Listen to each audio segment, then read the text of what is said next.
It's Clobberin time!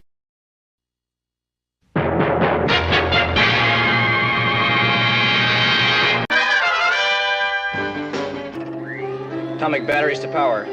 Turbines to speed. Roger, ready to move out.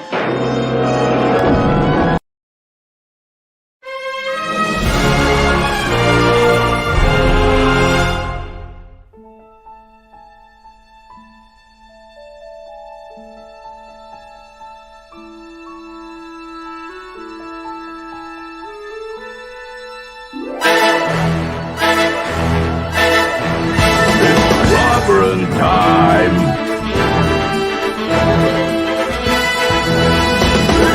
Clobberonimo!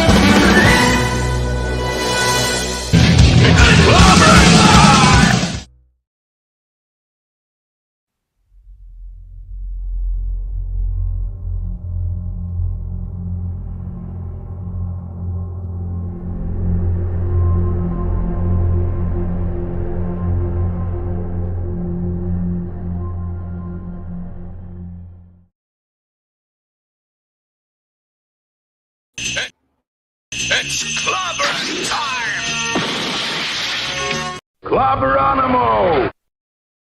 Come get some. Groovy. Groovy indeed. Hey, welcome. Greetings, my dear friends, clobberers, clobberonimos, clobberettes, clobberoids, clobberooskies, clobbercons, clobberons, clobberians, all of you basically. And to those who do not get clobber, the secret is to bang the rocks together, guys. Welcome to Clobberin Times, issue number 675 on YouTube, 1,375 overall. It is Monday night Mark C. Comics Talk. What is it, Halloween Eve? I guess it is. What's up, buddies? Good to see you all here tonight. Those who are here. Let's see. What do we got? Let's do a little show noting. Though first, I want to thank the great Sean and J-Man and Sean, that is, for having me over on Sean's fantastic channel for our Legion review. Had a great time reviewing Legion of Superheroes tonight, as we always do on Monday nights, 3 Mondays out of the month anyway. And it was really extraordinary, and it was just really, really enjoyed that. And of course, Wednesday night. Oops, you know what? I put the wrong damn. I'm debarrassed. Put the wrong damn thing there. Anyway, where were I? Here I were. Wednesday night we will have.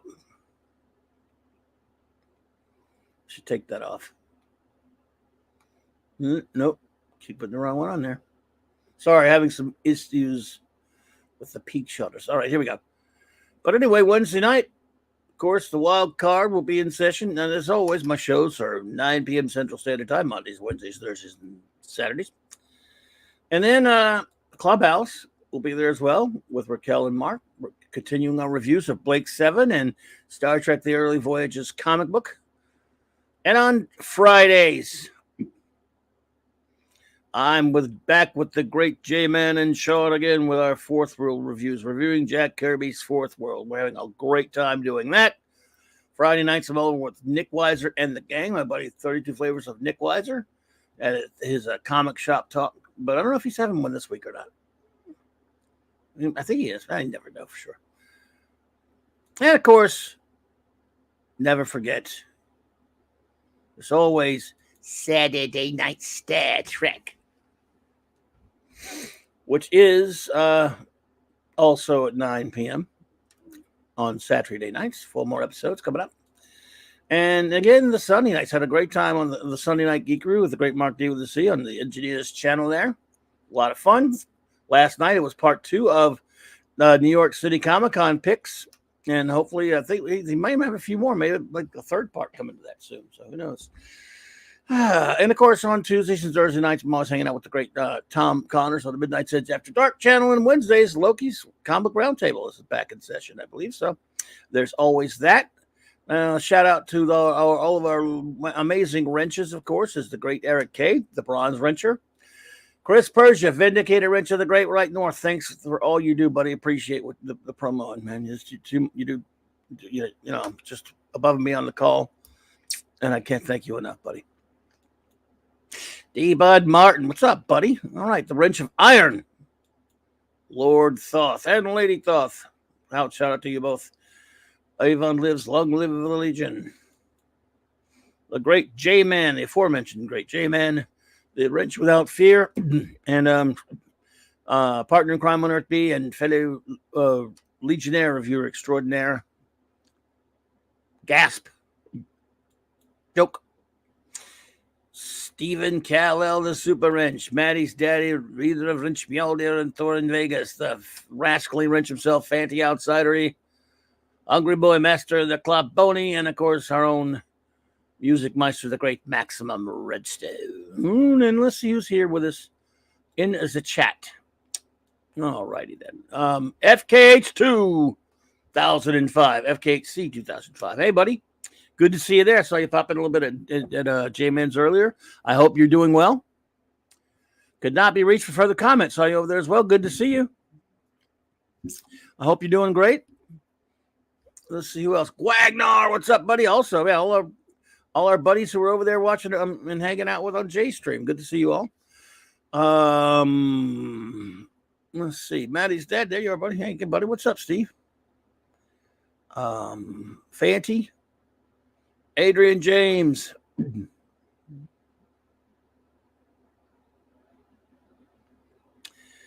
Yeah, man, nope. Oh, nope, right back at you and double nope. He said he still had a lot of other stuff that he had to talk about the con. So we'll see. Maybe there won't be. Penny, good to see you. Hello there, my dear. So what's going on with everybody tonight? I mean, let's see. Is it tomorrow? Tomorrow is officially Halloweenster, isn't it? So, but I guess all the adults so-called did all their partying already on the weekend. Isn't that the way it works? Not that I would know. I never go do any of that stuff, but I guess that's when all that was going on. So tomorrow night's just taking the kiddies out for trick-or-treating, right? Yeah. I guess, right? Hey. Well, that's good. I got you, Fanty. Now, but again, that's what he said, Fanty. I don't know, man. I thought he said that he might have some more to do, but who knows? Well, either way, we'll be there. You know what I mean, buddy? You know what I mean there, Fant? So, yeah, there you go. But I don't think he'll hang around tonight. I think he's out doing stuff. I don't know. Doc Fortune. What's up, Doc? All right, good to see you. Oh, my goodness. Well, what is there to do tonight? We can just talk comics. I'll just sit here and talk to you guys. I didn't really come up with any format, you know, or in like even a Halloween theme, really, other than, you know,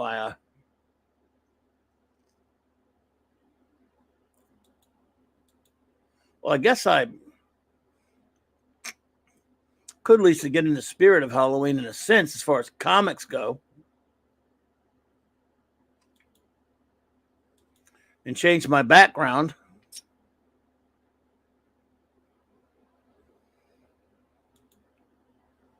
There you go. So spooky. Woo, you're going to be so scared. Woo.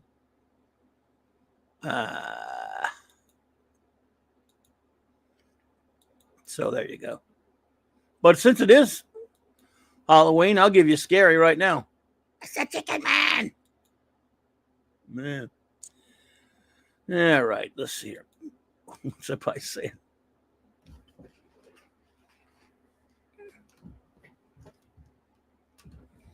From Maddie. Hey, Brogu. Hello there. Okay. Yeah, she's typing. Wow, I knew she types better than me.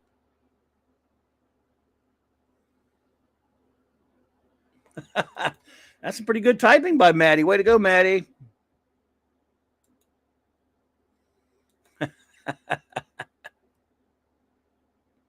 Nice. Very good, Maddie. Are you bringing Maddie trick or treating tomorrow night, Steve? Oh, I bet you are. Yeah, I remember trick or treating.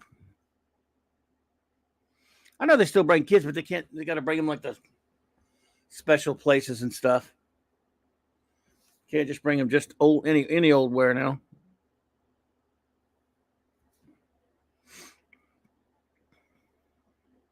Yeah.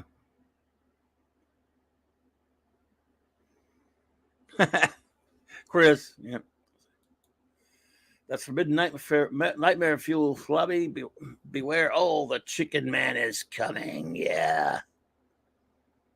5 Nights at Neelix. Ooh, that is scary.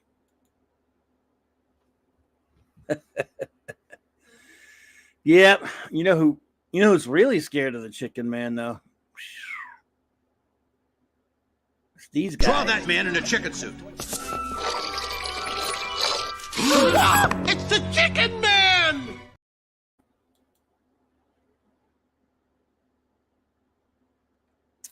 Yep. Very, very scared of the chicken man they are. I don't blame him. He scares me. Actually, just annoys me, but you know. Yeah. What was it? We could look at some scary comics. Well, not scary, but Marvel Monster comics. Really? Thor 207 Fanty? Okay, let's take a look at it. Is that a special scary issue?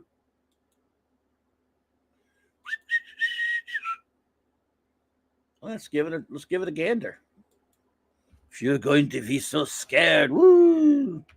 Oh, Count Floyd. All right. Ba-bop. Ba-ba-ba-ba-ba-ba.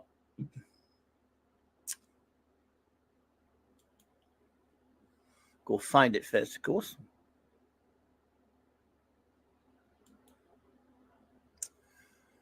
$207, huh? All right.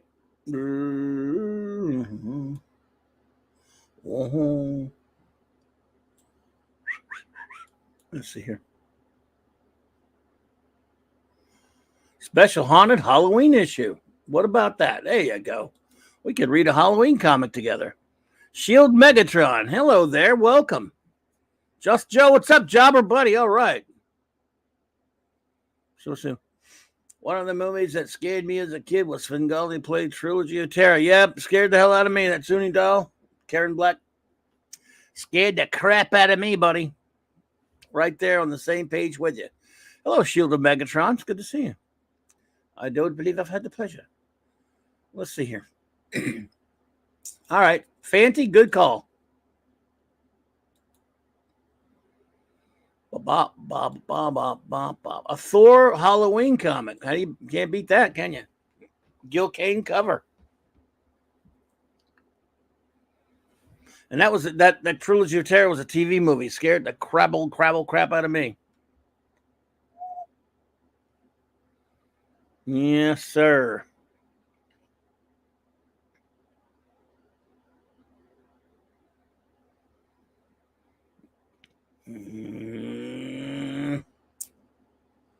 Oops. Oh, here we go. All right. So it's special haunted Halloween. Actually, it's okay. It's Thor 271. This is from a trade. This scan they got from a trade, not a regular issue. Not a regular issue, of course. Real deal Thor, though.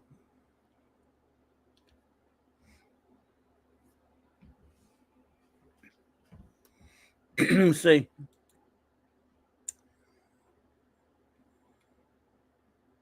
where demons dwell. Some guy whose name I can't pronounce presents the mighty Thor. Fire sword. All right. Jerry Conway. Oh boy, Jerry Conway stories. Don't blame me. Hey, I always love it in the comics, especially Marvel and DC did this, but Marvel did it a lot more, where they would be at some either like a costume party or whatever, and people were dressed like the superheroes, and they're pretty. I mean, they're pretty good cosplayers. Look how close the costumes are. I mean, maybe because they live in a world with real ones. And back there, you got Superman and Batman behind the Marvel float. Look at that. And this led into the Avengers Defenders War, says Fanty. There you go. We're going to review that one day, Duder. I haven't read that in forever. That's good stuff. I know you're a big fan of that one, Fanty. Das Wolfen, hello there. Good to see you. But Fanty, I know you're a big fan of Defenders Avengers War. I shall review. Now, this one, unfortunately written by Jerry Conway, nicely, of course, at least the art's by John Buscema. Bad news, it's inked by Vinnie Coletta. But we will just have to deal with that, won't we?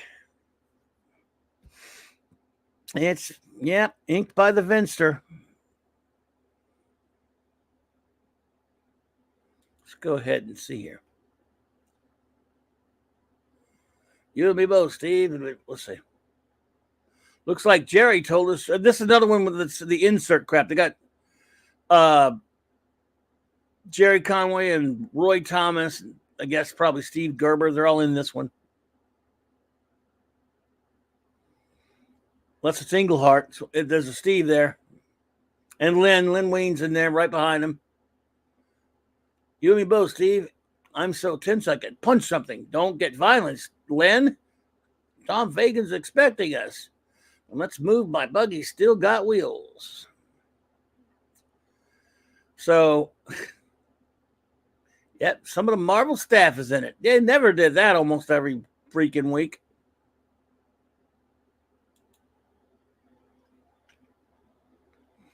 I bet D-Bud has this issue.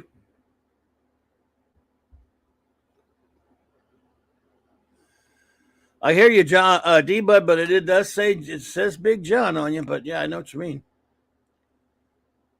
It looks to me like John did very bare layouts, and Vinnie Coletta, oh, God.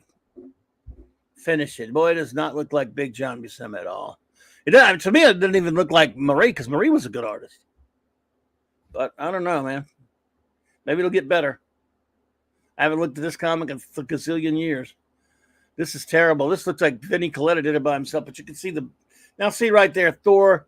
This panel, you can see the John Buscema bear layout. And what are they doing? Going to a haunted house?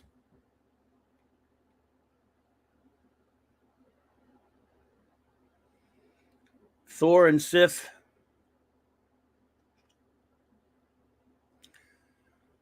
They're searching for the absorbing man. There he is. Oh, all right. Absorbing man, yes.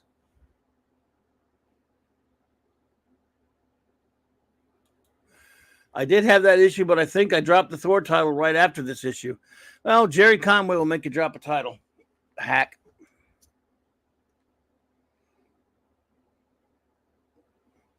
Yeah, well, I think it is pretty much. I think Doc Fortune. It's pronounced Lynn Wein. I think Wein's how you say it.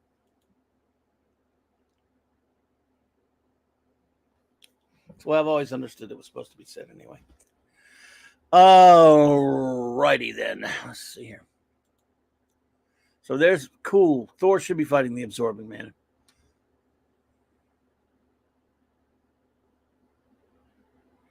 But, my lord, what if thy hammer hath been misled? As sure as I need be, yeah, sure. He's looking from there. He is right there. Crusher Creel. And he's going to attack. The problem is, dude, you absorbed a tree. Taking the absorbed power of this blasted giant oak and using it. You hit Thor, dang it. But you're only an oak. He's going to splash into splinters. I mean, Thor would anyway. Yeah, you should not absorb quote unquote wood crusher creel if you're going to pop Thor. Just saying. Oh, he knocked him, but you know what's going to happen next. Boy, Jerry Conway's dialogue sucks.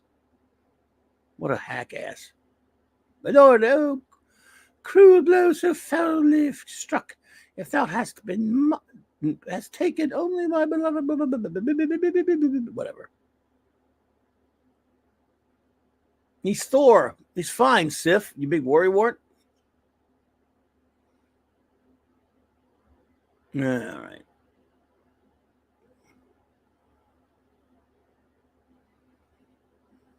Seek thy destiny. Now you got to pop him. Boom. There you go. Problem is, he touched the Uru hammer. Never let him touch the hammer. Yep, Doc, that's it. He absorbed the Uru hammer. Uh-oh. I don't know what this issue has to do with Halloween yet, but I'm not going to bother reading all the crappy Jerry Conway exposition. Because we could see that they're fighting. Editors. Roy, you know, with his word salad drivel to explain things that a good cartoonist can tell us. With your stupid purple prose, just so you can get paid as an editor and as a writer. You and your buddy Jerry. Here we are again with Roy Thomas, Lynn Wein, and it's probably Steve Gerber or Steve Englehart, one of them. So that's Glynis. That's Glynis Wein. Is that Marv? No, that's Roy. That's Lynn. I guess that's Steve. And that's Glynis.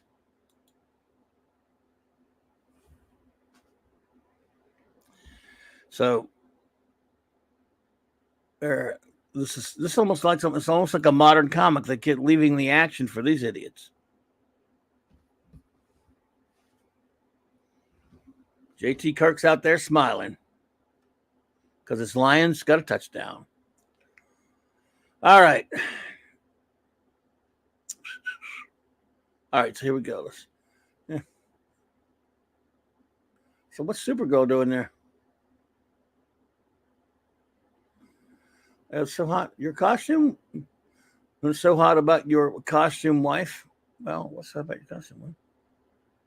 Oh, yeah, there it is. Yeah. Who ever heard of Power Girl anyway? Power Girl, this is before. By the way, this is before Power Girl or DC. She's got a G on there instead of an S, obviously, but it's Supergirl's costume at the time. They're talking about costumes. Just thought you in those tights dressed as Morbius, that awful ripping, they were making fun of the costume he was dressed as. And yeah, well, what's so hot about your costume, wife? That's Glynis Wein. He's calling her wife. Whoever heard of Power Girl anyway? You will in a few years, boob window time. What do you think of them apples?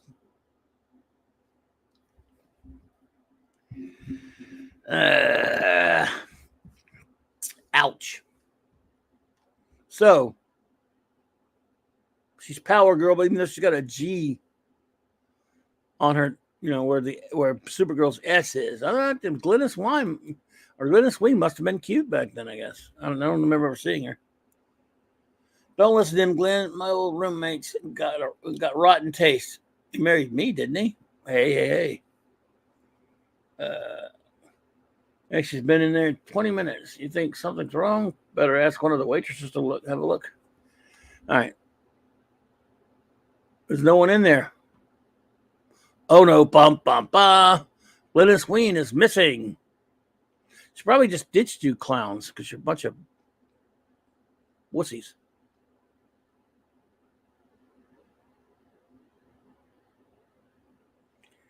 See, if he does, by the way, if he does absorb the Uru, he can't handle it that long. And excuse me. All right, so if he He can't really absorb Uru because Thor controls it.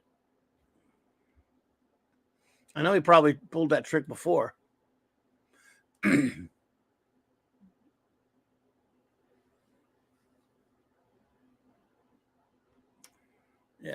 Thy bitterness doth astound me, Crusher Creel.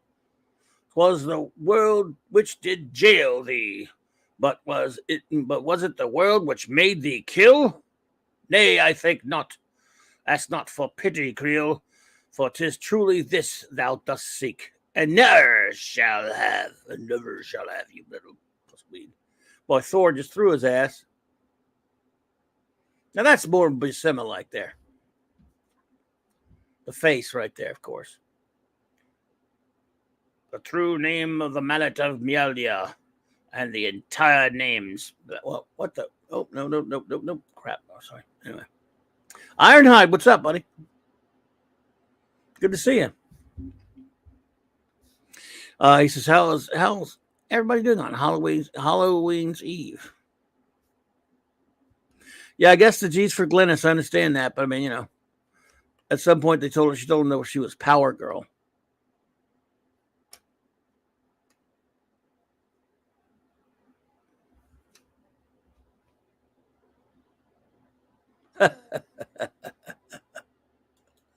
Yeah.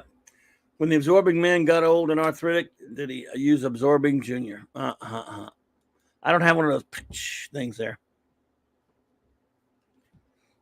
Sorry, D, but I don't have one of those rim shots, buddy. But it was a good one. Okay, now the art's getting a little bit better. I mean, you can tell that a lot of it's in bare layouts by John Buscema. But still, John Buscema, you know, I love this Thor and his Conan and his Avengers. And just about, well, most of the things he did, really.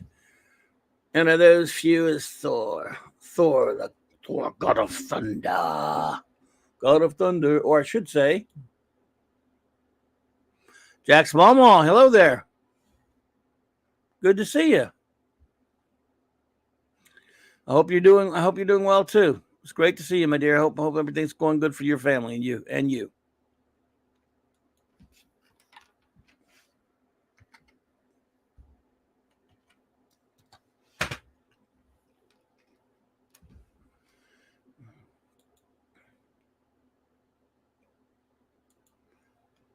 So, wow, that's an action shot right there. At least there's action in this one. It's not like a modern comic.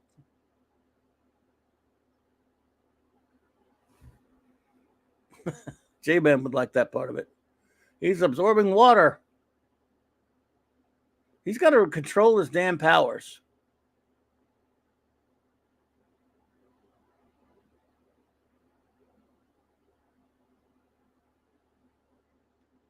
Now, here we go. Noble sentiments, Thunder God, and well, may they soon apply to thee, turn fool. Turn and face the image of thy executioner. Nay, not thee, it cannot be thee. It's Loki. What's so surprising? Now, that's a good big page there by John Buscema. Put it into that one. Susan Ecclestein, hello there. Well, I'm glad you stopped by. Thank you so much. I hope you're doing well. Lovely to see you.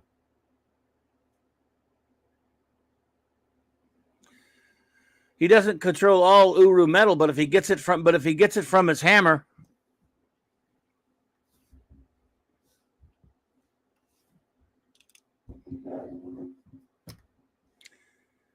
Loki, god of mischief and madness. Yeah, we know. He's been around forever. Why are you telling us that? Jerry Conway? Jerry Conway. Boy, never mind. He's just a wiener. Yeah. But I love this page. I'm gonna leave it on there for a while because it's Loki the way he should be. He's not traveling around in the TVA or whatever. He's not. Look, Tom Hiddleston's a fine actor. I like him. That iteration in the movies, it's okay. I mean, when he was an interesting villain, he stopped being interesting, of course. he's good. He's great at those. But still, this is comic Loki. I gotta know he's not mythology Loki necessarily, but the comic Loki, the one Kirby Loki. And no, not Larry Lieber either. Kirby.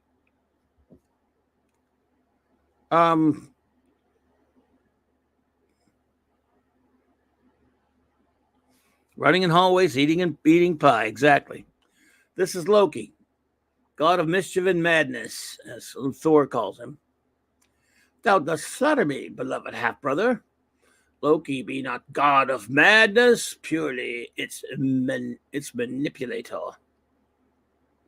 A god of madness, purely its manipulator. For just as I did use that misguided misanthrope to lure thee here to Mystic New England. Mystic New England, wow. Yeah, the MCU Loki was okay. The MCU Loki's he's boring. And he's a wimp.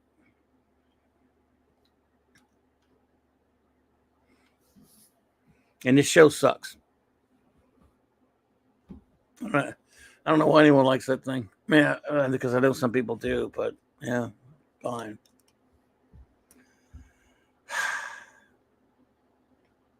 I just like this page. I want to leave him there for a while. Now he's yelling, kill, kill. Yeah, I'm sure these wolf things could kill Thor.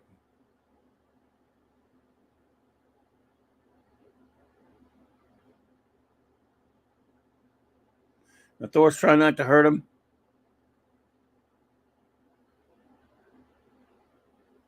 Yeah. Weakling. 'Tis no wonder our father preferred thee, Tone, to me. Thy heart be as warm as his. Say not to me of Odin, Loki. For the All-Father hath seen fit to exile his only son. Ever the smug one, Thor? Always thou must remind me.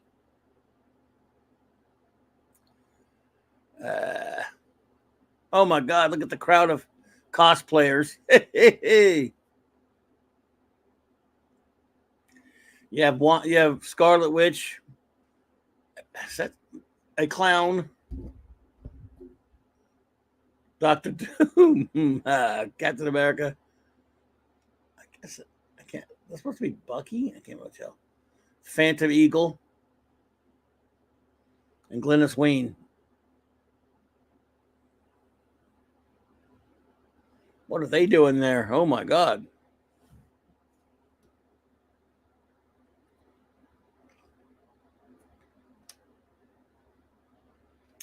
When he's actually, Doc Fortune says, when he's actually being Loki, he's great, but most of the time he's acting out of character in the MCU, is what I meant. Oh yeah, I understand. Oh look, he's not on the in the MCU, which is Captain Marvel on, and the TV in all the TV shows, and his TV show, he's not Loki.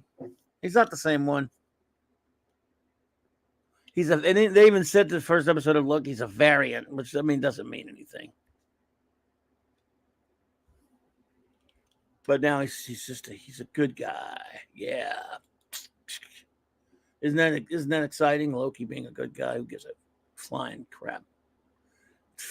Lady Loki. Yeah, see, I don't want to read Jerry Conway's crappy dialogue or exposition. But still, it doesn't have a lot to do with Halloween, this story, even though they say it does. But yeah, we get to see Thor and Loki, classic comics at least, or old Bronze Age comics. And Sif. And Sif and Hildegard, or whatever she was. There's Carnilla. Remember her? Thor, you need to beat his ass.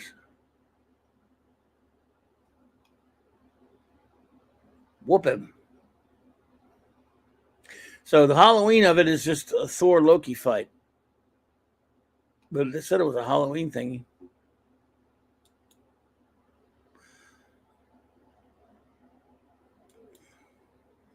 Out of all these unofficial crossover issues, Batman 237 was probably the best. Story by O'Neill, Harlan Ellison, and Bernie Wrightson. I remember that one. It's got a great Wrightson cover, I believe. Excellent Adams and Giordano art. We'll take a look at that one, Ironhide. That's what we'll do tonight. We'll let you guys, just name a comic to take a look at random and just kind of flip through them a little bit. What do you think of them? Them apples. Finish up with this one. Thor versus Loki, of course. Then Thor lightnings his ass.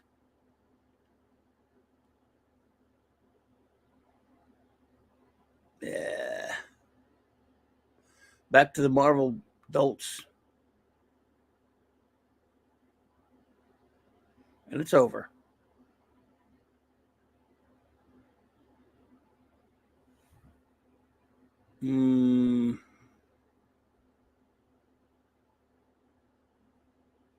All right. Batman.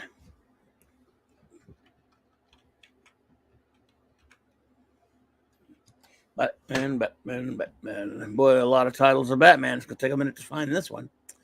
Hey, Batman Planetary. Cool. Got to go down. Yeah. There's going to be a lot of Batman titles. We all know that. 50 million of them, but there's the one more you need. Now, you said, what issue did you say that was 237. 237, that's right.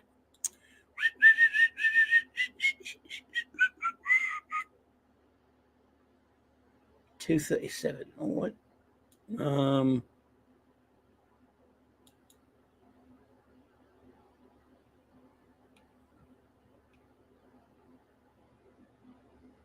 There you go. Art by Neil Adams and Dick Giordano. Story by Denny O'Neil. For an idea by Bernie Wrightson. With an assist from Marlon Ellison. Edited by the great Julius Schwartz. Yes, sir. Yes, sir. Larry, what's up, dude? What's up, buddy?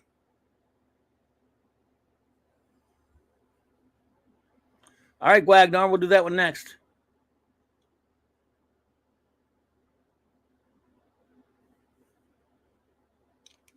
Oh, really, Greg? We'll take a look at that one next. We'll flip this comic. We'll get to look at some nice Adams Giordano art.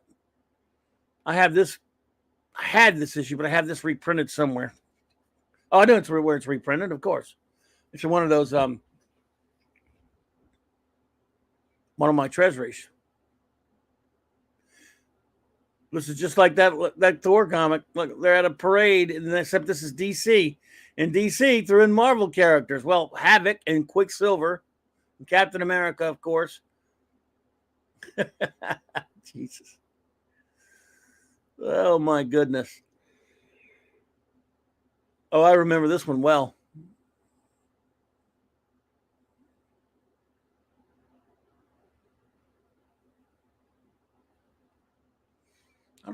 And look, more.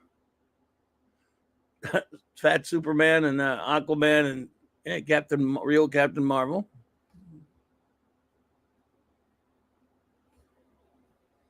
Let's see something real quick.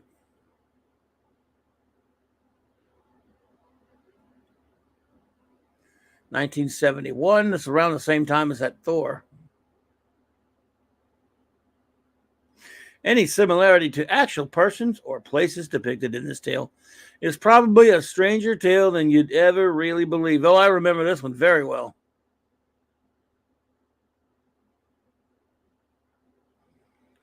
This is the one that's tied into it. They're going to Tom Fagan's party, just like the DC guys were. I mean, the Marvel guys were.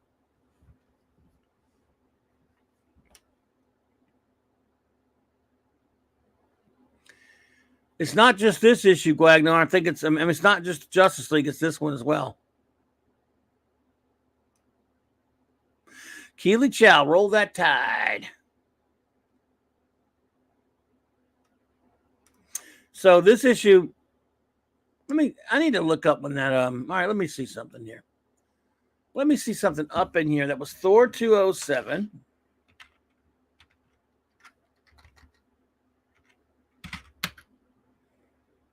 All right. And that was 1972. Released October 1972, from Halloween, whatever. Yeah, okay. And they're talking about Tom Fagan.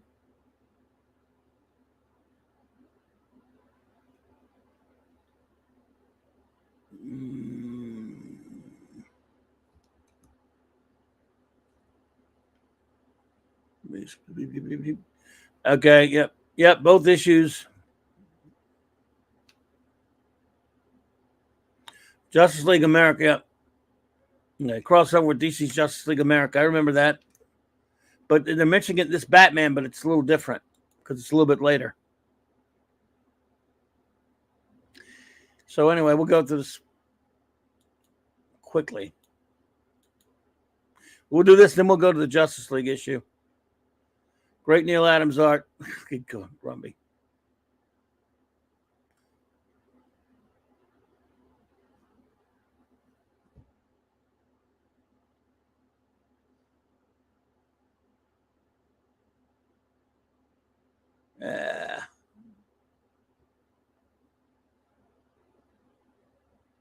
Careful, they got blackjacks. Boom, on the head. Bonk on the head.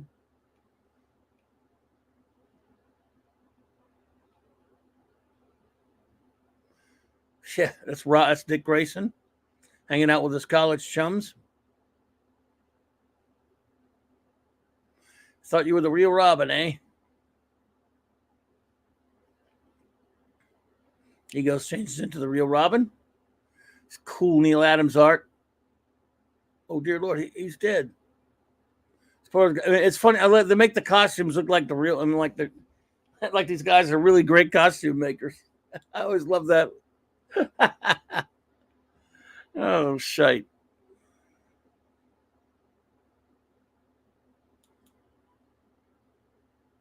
Marvel value stamp pick.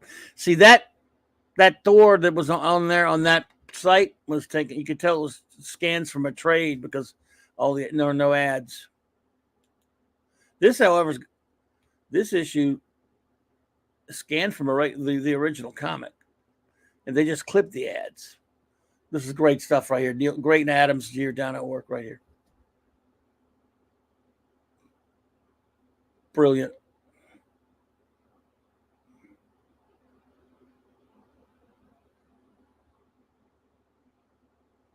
There's real deal Batman.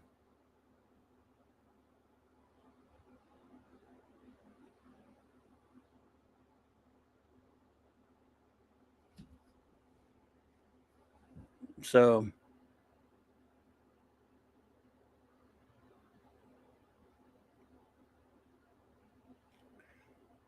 look at that Neil Adams and Giordano when they cared, when they were great. Now there's Tom Fagan, the guy whose party everyone was going to.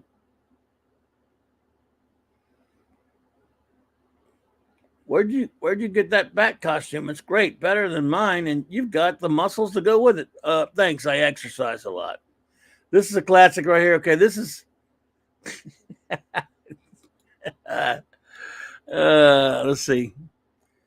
Amazing Adventures Volume 216 is also a part of this crossover. Yes.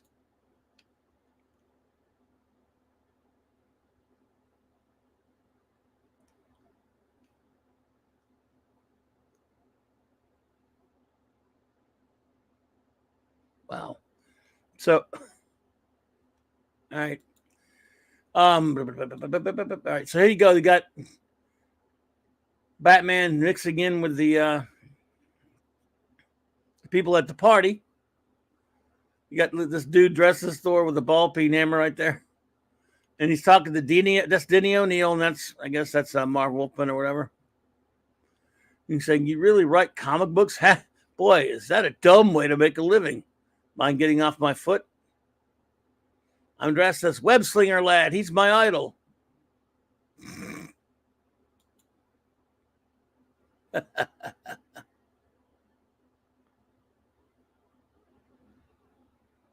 Wow. I think these superhero bashes are neat, don't you? Learning to like them. Why don't we go somewhere and discuss the matter? Nothing to do except circulate and hope for a break. Blah, blah, blah, blah. So here's death.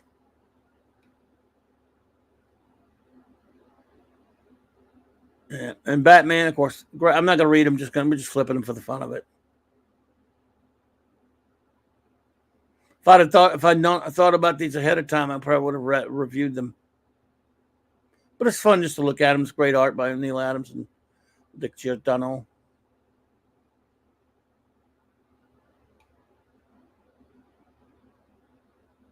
Look at Havoc. Havoc sleeping on the couch. All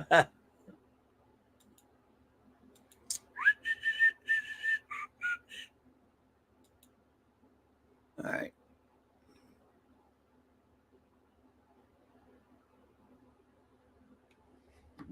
Had a doctor tries to kill Batman.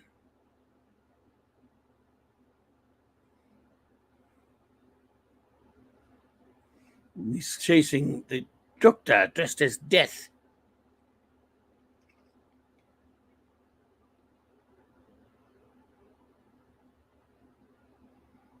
I warned you, please, for God's sake. He's attacking Marv Wolfman. He sees the Star of David. But what have I become? Hey, mister, watch it. Doctor, don't step back. Doctor, and he falls. Chunk. And he deaded himself. All right. Justice League.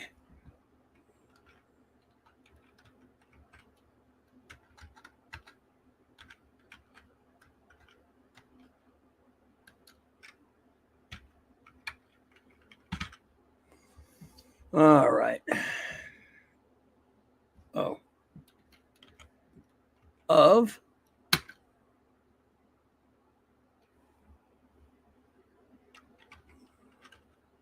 Don't make me write the whole damn thing out. You pain in the ass.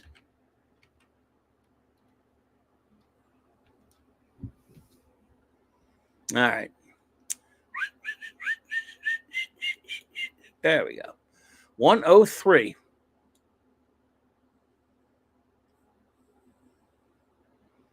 Backwards. Okie dokie. It's Halloween again. All right. He unalived himself. Yes, he did that. He did do that. Okie dokie. So, of course, in Justice League 103, tied in, and we'll do it. Don't let me forget about Amazing Adventures. In fact, I'll save that one right now. Thanks, Gwagnar. I've saved it. So,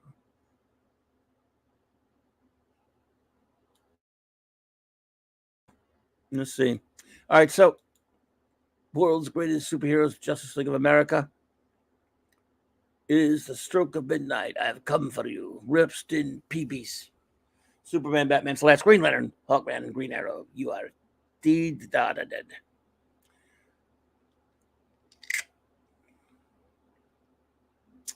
Looks like a Cardi cover.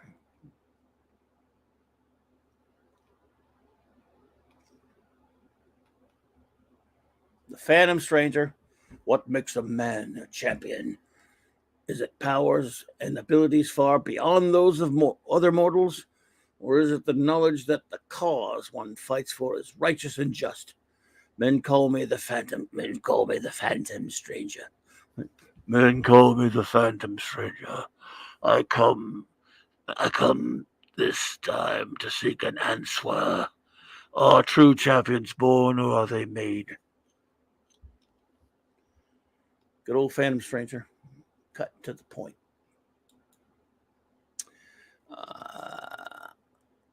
Yeah. I don't know. He's the Fanty. The Fanty Stranger.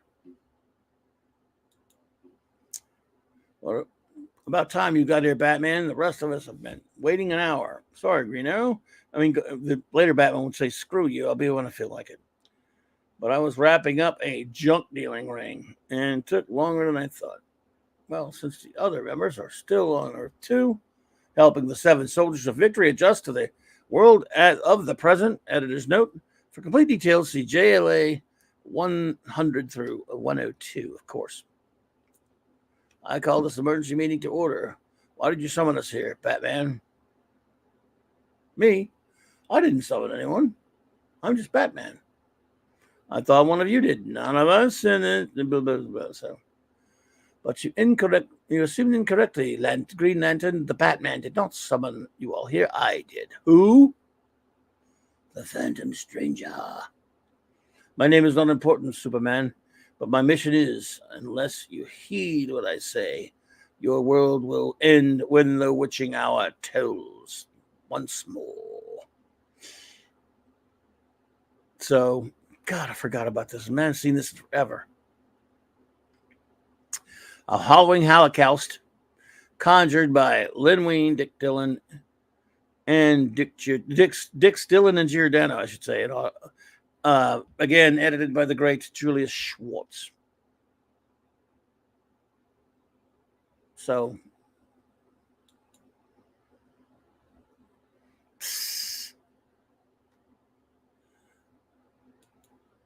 okay, Phantom Stranger would never do that. Every Phantom knows grave digging is best done by union workers. You don't mess with the union's law. Well, you know, and also, I'm pretty sure Batman knows who the Phantom Stranger is. And Superman, they should all know who he is. I mean, I guess it's conceivable this was the first time they met. I could have swore it was an earlier time, but, you know, I don't know. Maybe so. Anyway, Green Arrow's having none of it. He says, hey, get out of here, you old. They didn't say that. But you and your ghost story are going out of on your... Hold Jay, I know this man. There you go. We better listen to what he has. Oh, Batman does know him. Why do you say, who are you then, dummies?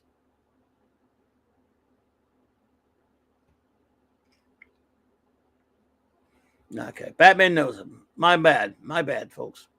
Senile. I could have just, all I had to do was go a little bit farther.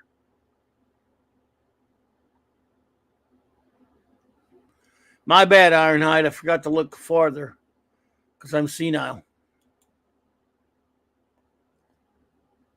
Okay, Doomsayer, the Batman just bought you 3 minutes. You'd better use them well. Quiet, Archer. Let the man speak, you little drivelly hippie.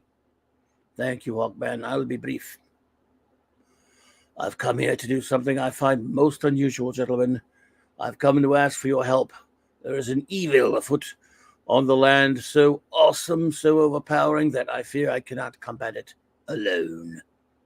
Today is October 31st, Halloween. A day for dark things to wander the earth, and I don't really sound like this, but I'm reading. And it is here in the city called Rutland, Vermont, that those unholy entities will cross the Black Gate and gain life at the Hellmouth in Sunnydale. No, once more. I knew it'd be Felix Faust. Sounds heavy, but how do those ghosties figure to sneak across? Somebody slip them a passkey. In the manner of speaking, Green Arrow, somebody will. They're being summoned to Earth as servants of one you know quite well, Felix Faust. But he's still in prison. I put him there myself. The cell holds only an ethereal illusion, Superman. By the way, you shouldn't be dealing with magic. Just saying. Soup should not have to deal with Felix Faust. This is the book where Phantom Stranger joins the JLA, but hardly ever shows up, but not even for issue 200 yet. Well, yeah, he was not good at attendance, was he? Anyway, so they're going to go fight Felix Faust. It's just going to... And here we go again with the comics, people. Stage is set, but our cast is not yet complete. We find the remaining 4 players on a lonely Vermont roadside late this afternoon. Yep, it's Steve and Lynn and Glynis and they're going to Tom Fagan's. I don't believe it. The whole freaking muffler fell off. See, I told you this crate wouldn't last all the way to Rutland. Story of my life. Will I never get to Fagan's on time? At this rate, editor's note, Night of the Reaper. I'm still not sure I even want to go to Fagan's, Lynn. After all the hassles I had at the party last year. Okay, so yeah, Night at the Reaper. Not that one we just looked at. This is the year later. Garbage. If you didn't want to just Jerry Conway, you wouldn't be here, Jerry, you little hack. Besides, you're the one who convinced us what a great time we'd have. Wait a minute, squabbling isn't going to get us anywhere. Save your energy for the paradise. For the freaking parade, Glynis. Considering the Supergirl costume you'll be wearing, you'll need all of the energy you can get to keep warm. Hey, don't hassle me, my car, blah, blah, blah, whatever.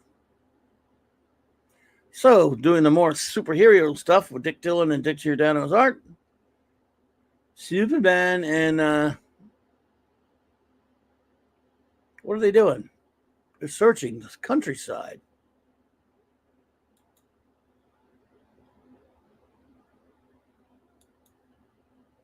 Look, Canada didn't have any provinces then. It was just Canada. Who brought up Canada?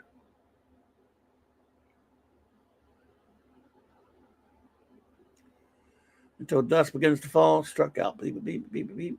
All right, so here he is again with his Batman costume.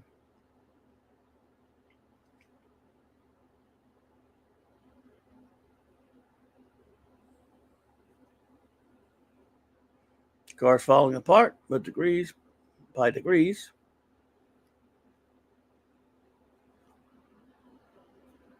Oh my gosh, happy Halloween, Tom. It's good to see you again.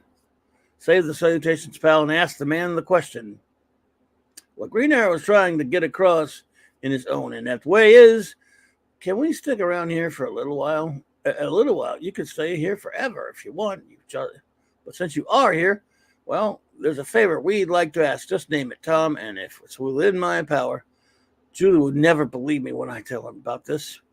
You see, we have this parade every year where we honor you guys. And, well, since you're here in the flesh, we thought that maybe I think I get your drift, Tom, and I think I know what I know what our answer is. Go screw yourself. Nah, there they are. These are real superheroes. They decided to go to the parade and make the people happy. Isn't that cool? See, the Justice League's being very superhero civic-minded. Being nice, going to the Halloween parade.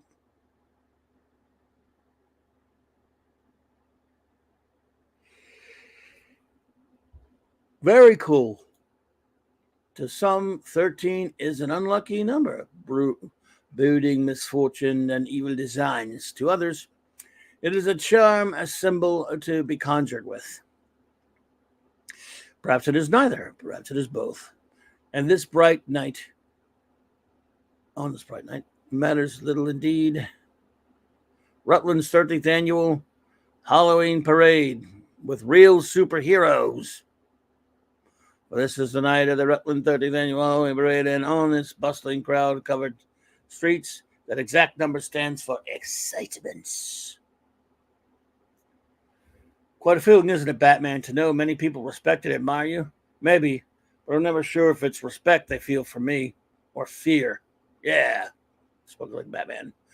Maybe, but I'm never sure if it's respect they feel for me or fear. Hey, you fellows hear something odd? Maybe it's my imagination, but blistering blizzards. Look behind us. The other floats, they've gone, vanished. Bum, bum, bum. Looking for something strange, and by God, we found it. Amazing. The entire assemblage is completely entranced. Parker Luck, what's up, bud? Hey, Dad Man, how's it going? Good to see you. Parker, I don't think Tom King was born yet when this comic came out. Tom King. No, I don't think so, buddy. I don't think it's that jellyfish Tom King. No, sir. No, sir. No, sir. That's actually it was Lynn Wein, Jerry Conway, Glennis Wein, and one of the Steves, either Gerber or Engelhardt. I can't really tell.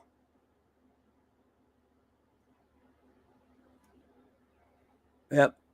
Man, the attire so much is made. They're entranced. Listen, Featherface, I've just about enough of you. Oh, yeah. Man, I've seen people stoned before, but this is ridiculous. Archer, your sense of humor is sickening. Listen, Featherface, I've had just about enough of you. Easy Arrow, we have more important things to deal with right now. I suggest we split up and scour the countryside. We'll find our answers when we find those floats. How'd Flash get there? Was he there before? There he is, yeah. Flash was just being quiet because he's buried and everything to say. Friend Cater, why do you keep putting Green Arrow down the way you do? I really wish I knew, Flash. There's something about the man that irritates me. Editor's note: Cutter Hall. Cutter Hall's that Hawkman name on the native planet Thanagar. Yeah, why'd you need an editor's note for that? Hang on, Hawkman, I hear something. I'll go ahead and check it out. Hey, wait for me. But the Scarlet Speedster is already out of hearing range, threading in his way through the bushes, building velocity until he tripped over Captain America's garbage can shield. The Motion Mercury staggers to his feet to find himself facing three of the parade goers dressed as Supergirl, Adam Strange, and Commando America at your service. Adam Strange. Why would they know about Adam Strange? How's that a costume?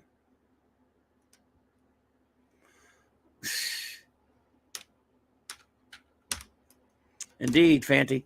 So how is Adam Strange a costume?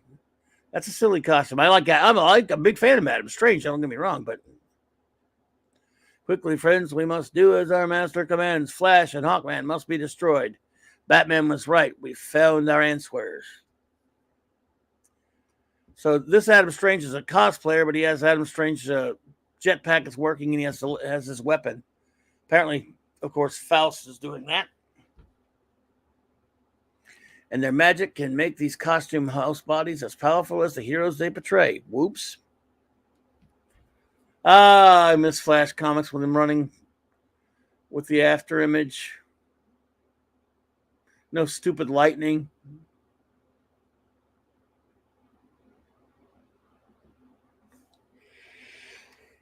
There's the Flash stretch forward. Another godly god figure moves with almost equal speed. We have been given the command death to the Justice League. Yep,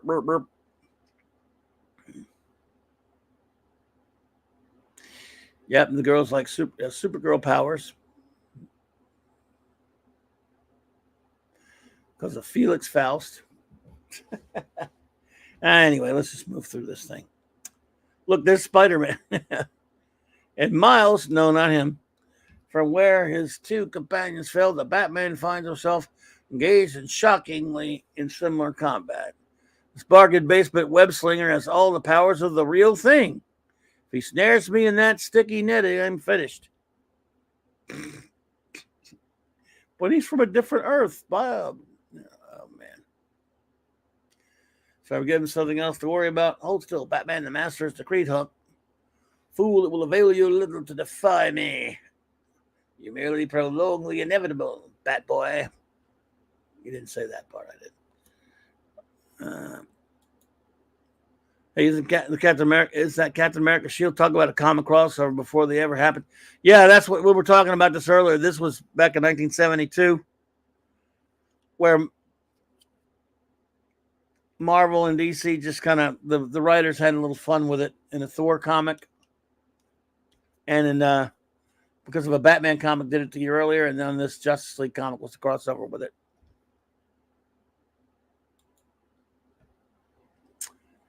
Anyway,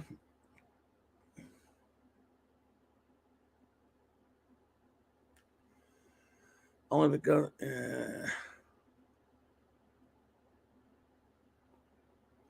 A pun. Called him Webhead even. Wow, called him Web Slinger and Webhead. There's Thor's really got the hammer.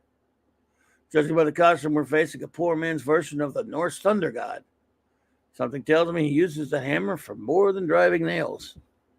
Still, a power ring cage should take him out of action. Oops. It's Mjolnir now.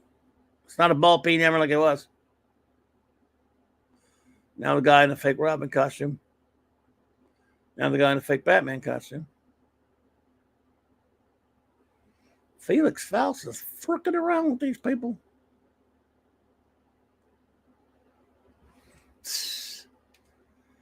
And here we go again with the elsewhere. 3 recently entranced visitors to the Green Mountain State pause for the briefest of moments. I can't understand now where Glenn has disappeared to. Oh, yeah. It's not in town. It's Fagan's place. Fagan's place there. Wow. It's the Captain Marvel Superman battle you've been waiting for. While still elsewhere, land-shattering battle is well underway. A land-shattering battle? The Master commands me to destroy you, and destroy you I will. That big cheese is as powerful as I am, almost. Better show him who's number one before he gets too big for his britches. Oh, my goodness. That's a reference. Good Lordy. Denny? Denny wrote this one, I think, right? Yeah, Denny O'Neil wrote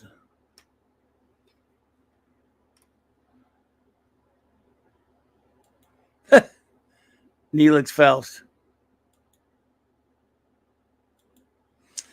Wow. That's the Superman clobber the crud. Because at the moment, I've got my own problems. Now we got Jay Garrick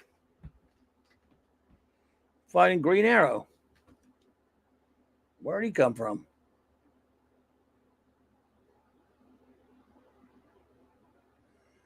Kids both flat on their backs. There's nothing I can do about it. Big Red is strong. As I am, and neither of us can gain an inch against each other. There must be some way to win this tournament, but wait. Look, Superman, at your adversary's lips, Superman, and you will discover the way.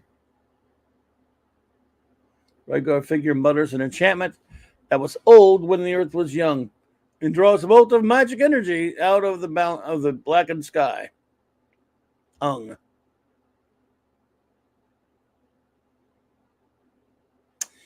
Man of Steel plummets, leaving their all Justice League got their butts kicked.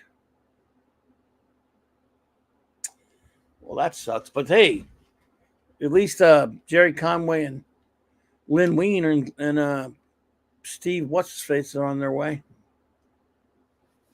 All right, enough of that noise. So this happens and that happens, and there's Linus. It wore off.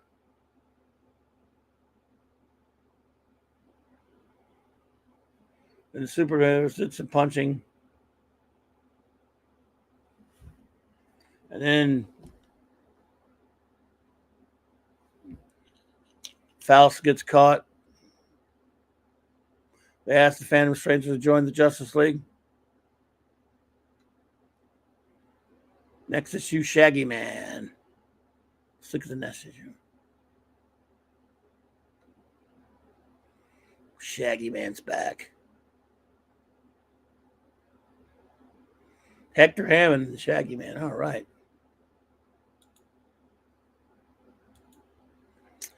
Yes, sir. Oops. I didn't even change my avatar for the evening.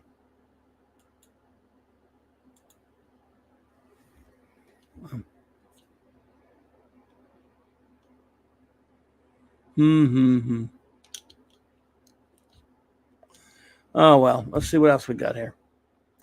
Anybody else know of anything that's Halloween oriented that we could just look at for the hell of it? Oh, Amazing Adventures. That's right. See, I forgot about him. But I started so I wouldn't, Gwagnar. Amazing Adventures 16. All right. You dummy.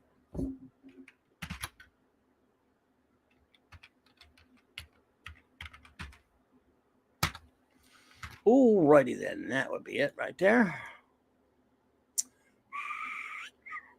Okay. That's 1970, though. That's when the series started. All right. Your strength could never match the Juggernaut. You were doomed from the start. Yes, Cricklenut. Okay. You did say 16, right?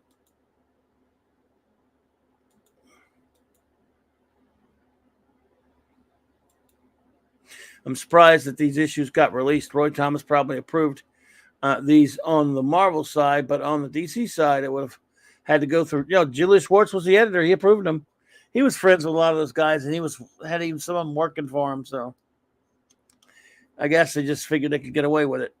They were letting each other off the hook. So, question, Clobby, has Sue Storm ever fought Diana Prince in the early issues of Clobbered Stories ever? No, Diana is DC and Sue is Marvel. So, no, they never have, Parker. And they didn't even do it in the Marvel DC crossovers that I've ever seen. Later in even the JLA Avengers, I don't know if they met in that even.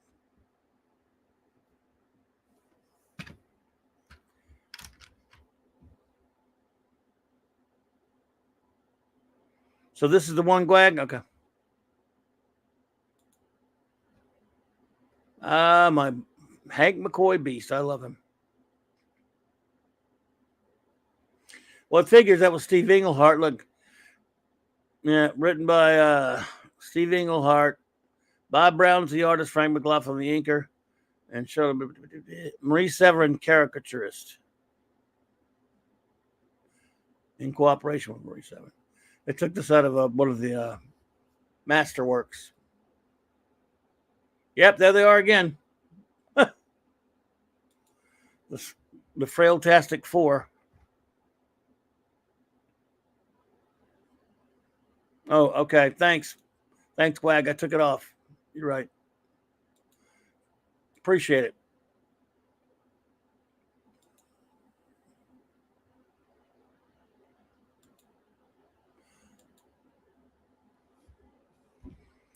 So, go back. It's the Beast versus the Juggernaut. Yay.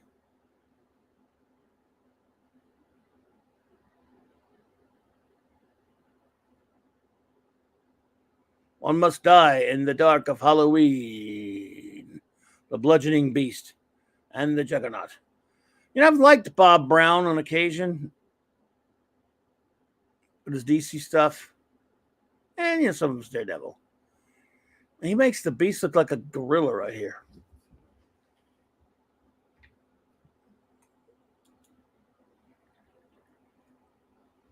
Know what I mean, Stream Bean?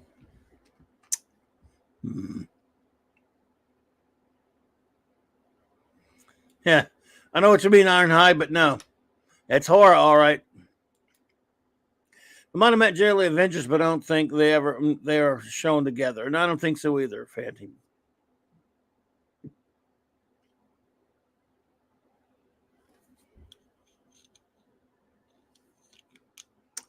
I do think so, sir. Anyway, so there they are, the Screwtastic Four here with Lynn, Glynis, Jerry, and Steve-O. Listen up, Jerry. My car's okay, but after seeing that thing,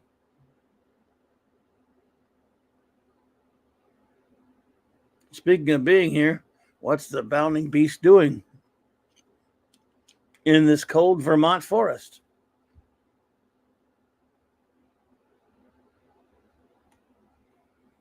And the Juggernaut will get you if you don't watch out.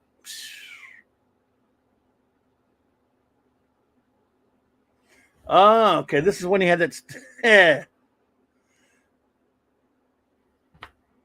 At the end of the last year, we was on Long Island, finally meeting our mystery girl, the girl called Fira. Honestly, did we fool anyone? Oh, Henry, you startled me. So he's got this perfect Mission Impossible mask. As a matter of fact, there is a Mustang stopped just around the last bend. City cars. Follow generator, and all will be explained. Explained it.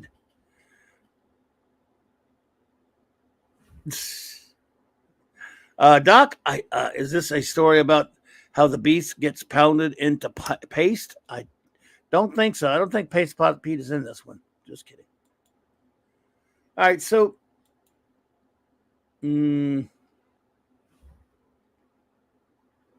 howdy, trick or treat and all that. Can we beg a lift from you folks? Hey, man, don't sneak up on us like that yet. Anyway. Drove up here from New York for a party, but our muffler fell off and the heater died in. Oh, don't I know you? I doubt it. My name's Hank McCoy, if it means anything to you. Well, it sounds familiar. At any rate, it'll be tight with 6 people, but if you and your lady are welcome to squeeze in. We wouldn't want to leave anybody out in Rutland on Halloween. Jerry, beep, bop, bop. Jerry says it gets pretty strange, and there he is. Look, he dropped out of nowhere. I'm back on Earth. I'm free of the stinking cosmos eternity tossed me into. Remember him from Doctor Strange 182 and several X-Men, X-Critters, Roy? You hear me, Earth? The Juggernaut is back. The Juggernaut's back, bitch.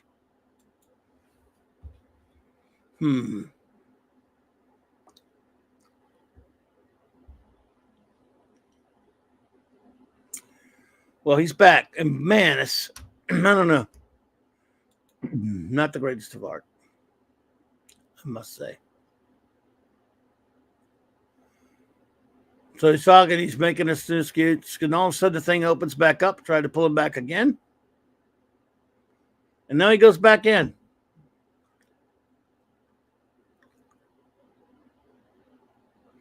And in the darkness, I understand. Like a voice in my head hissing at me, explaining, must be the mystic skills I picked up through for me. This is when, and look, this is when Doctor Strange had that weird mask. Look, the voice says, you were beaten by the X-Men and consigned to the realm of nightmare. Ooh, where you did do battle with Doctor Strange for a time. X-Men number 33. The truly awesome, unfathomable eternity effortlessly thrust you into oblivion, where you have remained. Then, on the last eve of All Hallows, Doctor Strange was brought to this town by minions of the dread Dormammu. Novel feature starring the Defenders #2. I reviewed that one. Yay. And this Halloween, another of your foes, the Beast, will stalk the same ground. The aura of the Beast, the past emanations of Strange, Rutland, Halloween. They mingle. They are as one, and they call to you, respond to your life-filling hate. This night you will be drawn to Rutland more and more strongly as midnight approaches. And you will have your chance for revenge. Are we there yet? Can't hear you. Jared, cars making too much noise. Lynn, I'm telling you, your stories suck, okay? We should have come up with Mike Friedrich. His stories suck less than yours. Honestly, it's Mustang's a disgrace. His stories don't suck less than mine. Yeah, I'm afraid they do. But not as bad as Jerry's. Sorry, Lynn, dear. Didn't mean to jab you with my knee. Wow. Heavens, Henry. I don't remember your shoulders being so wide. Clean living does it every time. Couldn't your life have been a little dirtier? Wow. We're going to toss our stuff in here and head over to Fagan's house. We'd asked you long, but you need an invitation to get in. Sorry. That's okay. We're not staying in Rutland anyway. Let's Let's us walk into town, get some food, and take a look at the Halloween parade. Oh, there! Oh my God, there's the parade. Henry, can't waste time. You know what? Oh, good Lord. Is it just me, or is the only Juggernaut story his first appearance? Or is the only great Juggernaut story his first appearance? He just didn't seem as imposing in his later stories. Yeah. That makes sense. I mean, I don't know. I've liked him in other stuff, but no. Now that you mention it, though, geez. Could be the case there, D-Bud.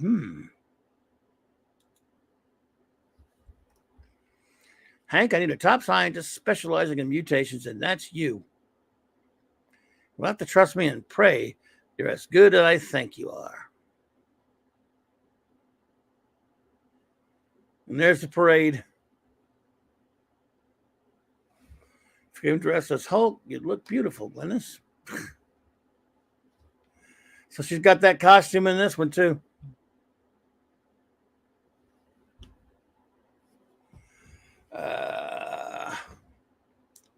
All right.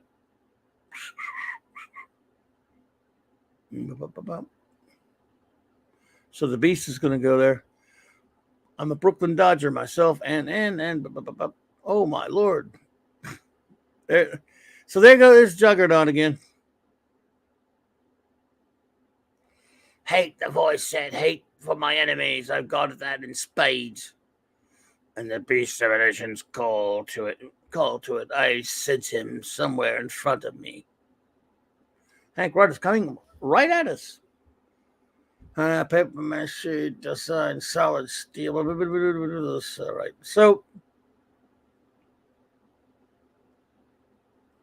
Cripes, I'm vanishing again. Why does he keep getting beamed up back by a...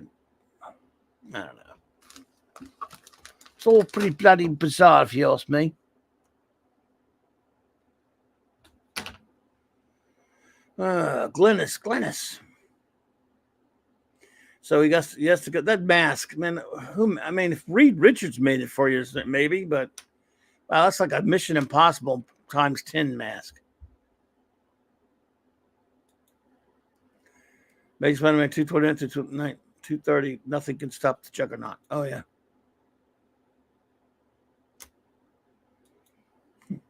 Like Vinnie Jones. I'm not sure if I know who Vinnie Jones is, Doc. Yeah, it's him, Doc. I'm not sure.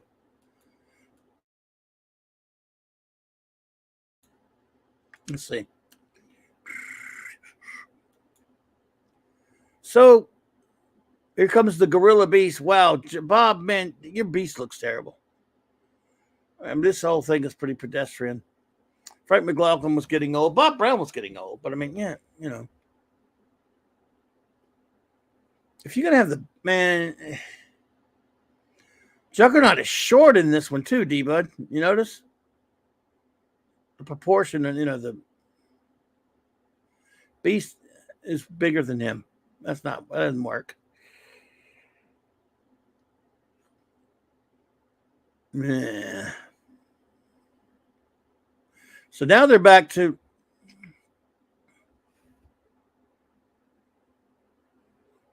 that issue that there's a guy dressed as Marvel.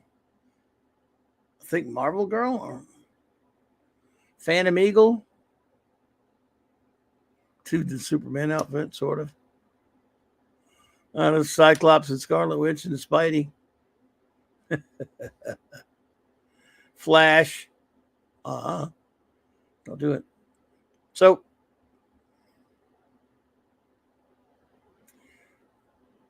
you're just gonna have to be the Beast and fight him. Wow, that looks awful. And I love the Beast. I'm a big fan of the Blue Beast. He's a British soccer hooligan that played Juggernaut in the terrible X-Men. Oh, was that him? I'm the Juggernaut, bitch. Yeah, I'm the Juggernaut, biatch. Yeah, oh yeah, I remember that guy. Oh, the Juggernaut. Nighthawk?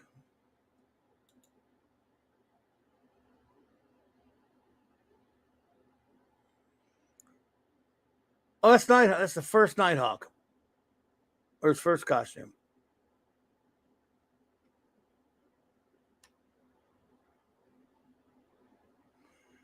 What in the crap? The Beast kicked Juggernaut's ass.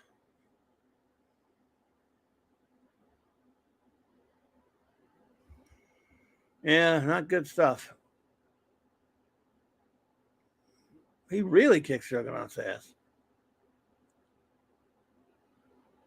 And he's dying in the end.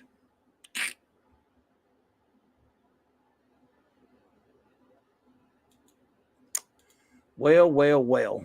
What can you do? Well, at least we looked at some Halloween comics, didn't we?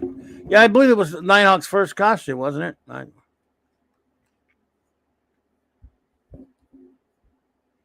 I like Nighthawk. Kyle Richardson, Nighthawk. I liked him.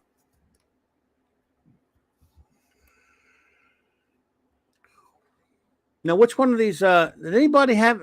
You look at. You see. Well, wait a minute. Let me get the picture. Then I'll ask the question.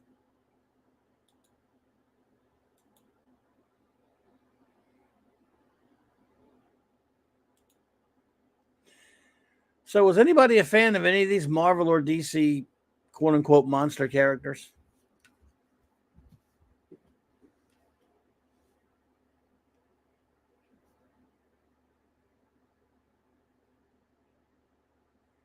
I mean, Tomb of Dracula was a great book. The Monster of Frankenstein was a great book.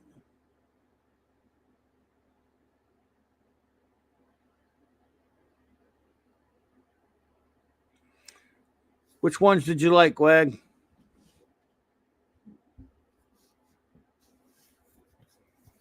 Swamp Thing, Man Thing.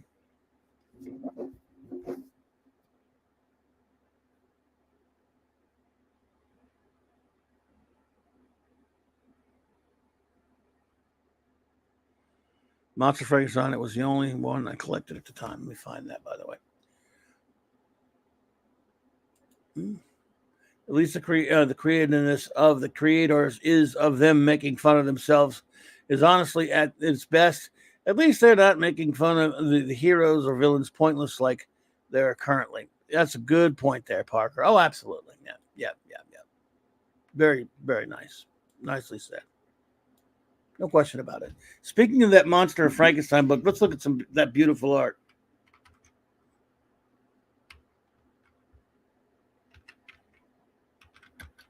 I have the Plug issues.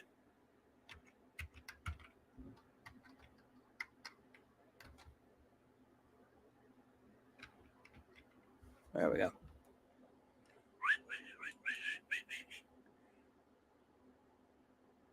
Oh, these are from trades. Won't hurt to look at them in trades, I guess. Oh, they got the covers though. I still have these somewhere. What a great. First, later changed it to Frankenstein, but this, of course, adapts. This one adapts the original story. I like some of this. This is some of Mike Plug's finest work, in my opinion.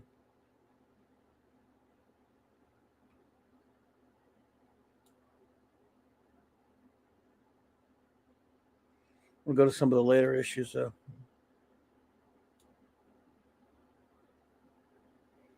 It was very Marvel in the sense that after they adapted them, they did their own thing with them. Hey, RRTNZ. Thank you so much for the super chat. I appreciate that. I love Squadron Supreme 1985. Your thoughts? It was a good comic. It's been a while since I've read that. They did a trade of it, though. That's an Alex Ross cover. And it was pretty good. I remember when it came out, I was skeptical. Because, I know it's an alternate Earth anyway. But when I first saw they were doing that, I had to confuse with the Squadron Sinister that used to fight the Avengers. But it was an interesting book. I haven't read that in a long time. It might be time to go give it another look.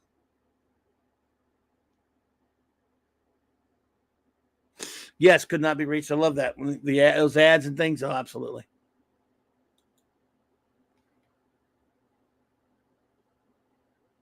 Man, Mike Plug was incredible.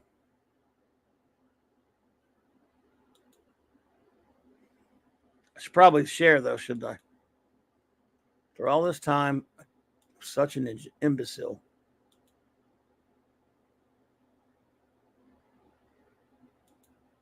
Thank you so much, RR.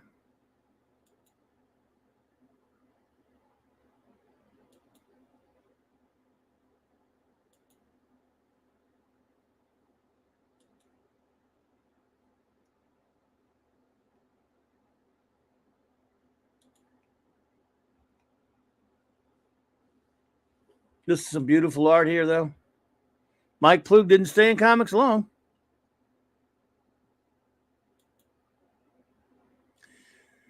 And I'm kind of angry with Morbius as I found my action figure of him the other day. And, oh, you got an action figure of Morbius? Cool. And the face had melted off of it. What? What a gross mess. Really? How'd that happen, dude? Oh, drive safely, RR. Thank you. Thanks again, and we appreciate you. Drive safely, sir. Wow, that's crazy. Gwag, how'd that happen, bud? If you don't mind me asking.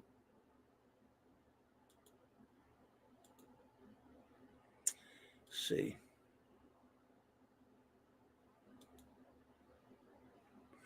So this is a beautiful comic. And this is the adaptation of the book. The first few issues, he adapted the book.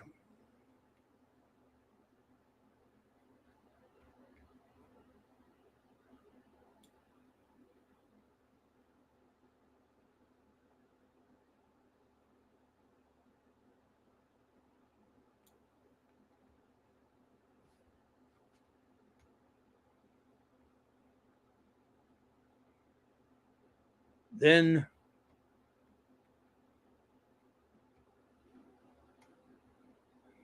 number 3, Revenge.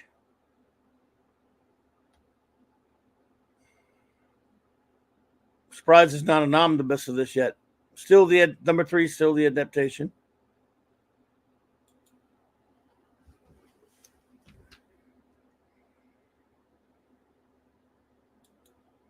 All right, Penny. Good night. Thank you for being here. Have a wonderful night.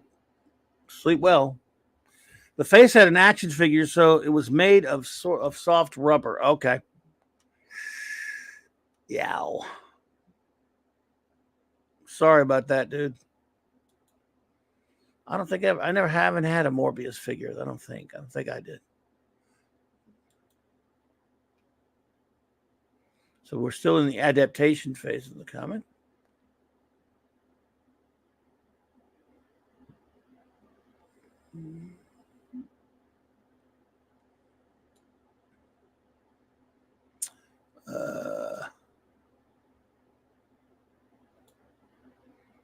All right. Whoa, look at that cover, boy. Oh.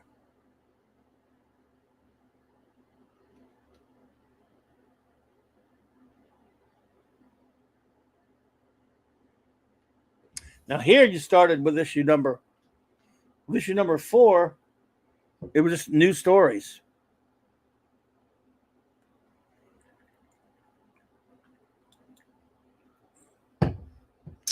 Of the Frankenstein monster.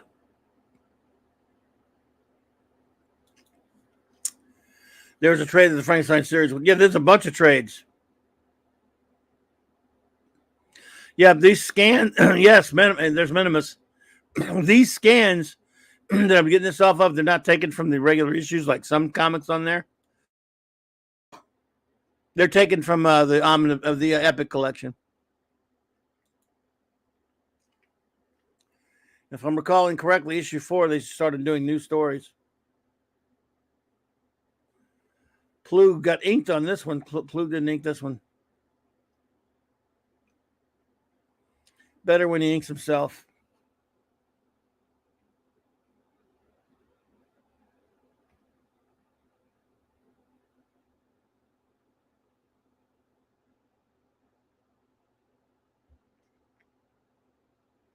Good still, but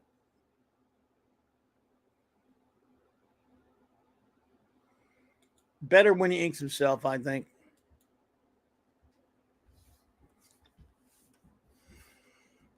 Yeah. So they're like, I think they're like four trades on them though, or something like that. 3, 4, according to this. Yeah. Frankenstein's Monster the Barbarian.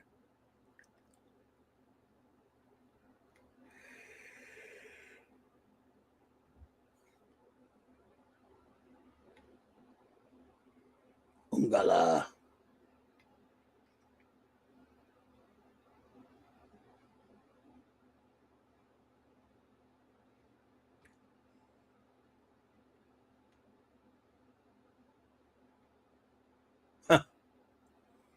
Beautiful art still. And he falls down into the ice. Much like Captain America, he freezes.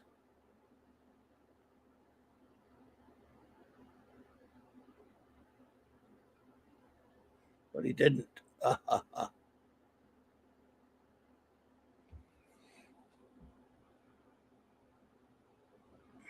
Next, the monster walks among us.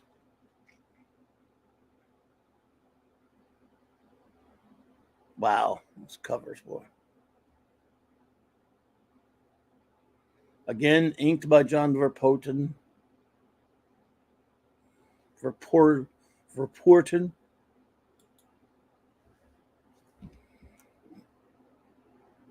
That's true. Oh, that's right. Yeah, Elmiric. Funny that you're showing Frankenstein Comic Clubby.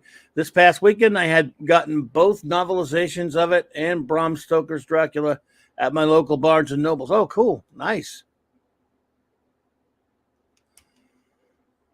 Ugh.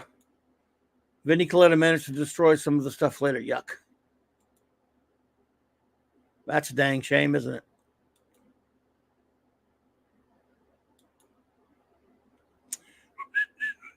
There we go. Well, John Verporten's way better than him, that's for sure. Just shame Plug didn't ink himself, but yeah. Anyway, it's just fun to flip through it a little bit. Yeah.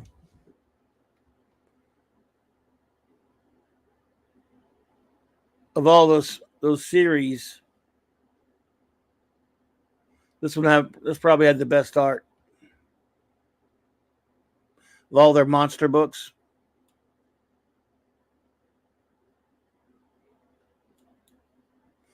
That's end of trade paperback number 1.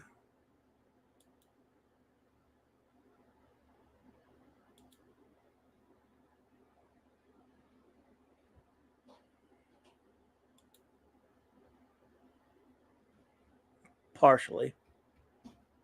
Oh no, that's like one trade. Yeah. Oh boy. Well, let's see here. A little more of this, then we'll move on to something else. Then they changed it to the Frankenstein Monster.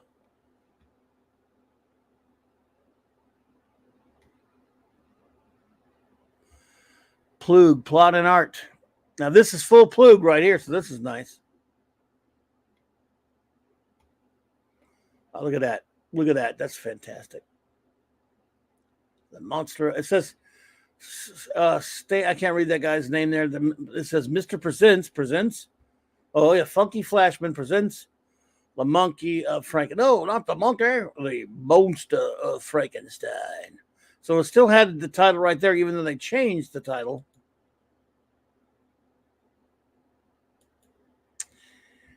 There's the Marvel Horror Omnibus and the Marvel Horror Lives Again Omnibus. Oh, but they don't reprint the Frankenstein comics. Yeah, I mean, at least they did these epic collections. Like, I think I have the originals, but like Minimus said, at least they did these epic collections.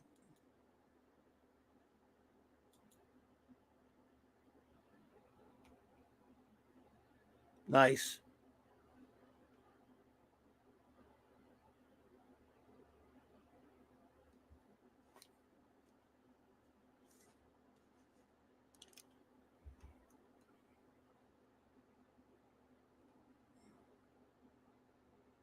Yeah, the monster.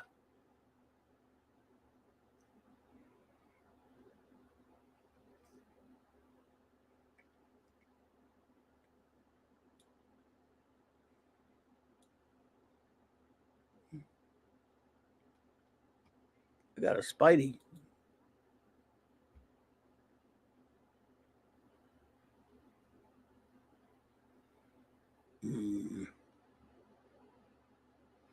A spider.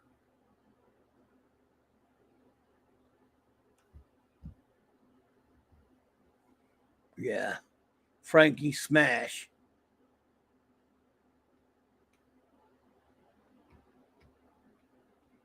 Frank does a smash. Next, Transylvania. The Frankenstein monster. I think we're all out of Mike Klug maybe by now.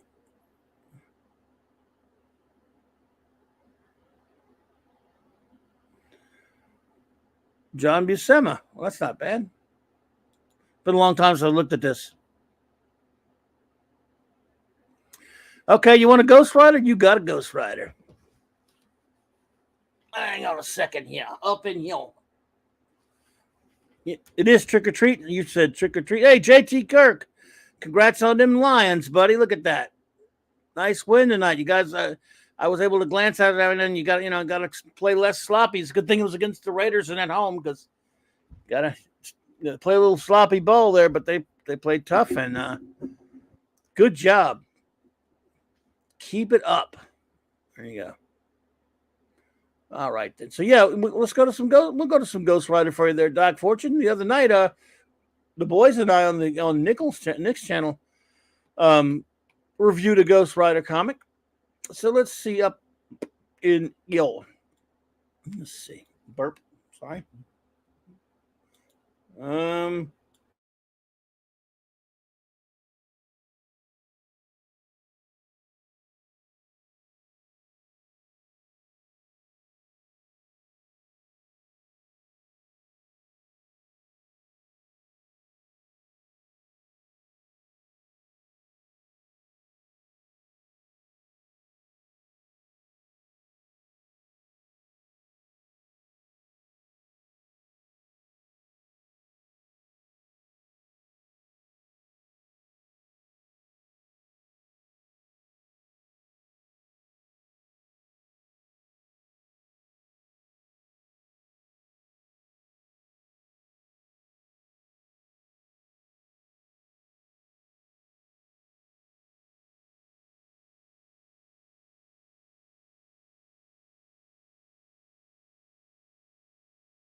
Thanks, D-Bud. Had a boomer. I had to mute myself, and I forgot to unmute myself. Sorry, everybody. Okay. The very first appearance of the Johnny Blaze Ghost Rider. This is by Plug.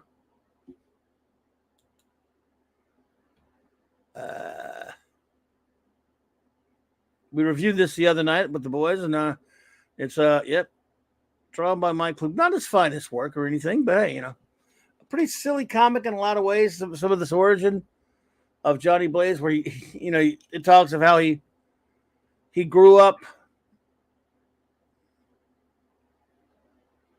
His parents were killed, of course, and he grew up raised by this in this traveling show by this daredevil biker guy, and he can ride with the best of them, but he had a bad accident, almost killed the lady that raised him as his mother after his own mother had passed. Made him promise, but he'd never ride in the show.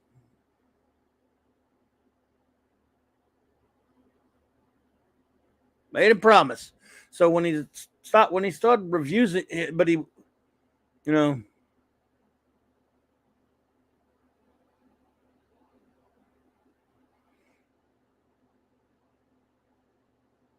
everyone started calling him a chicken that he wouldn't ride in the show, but because he wouldn't tell them that he promised his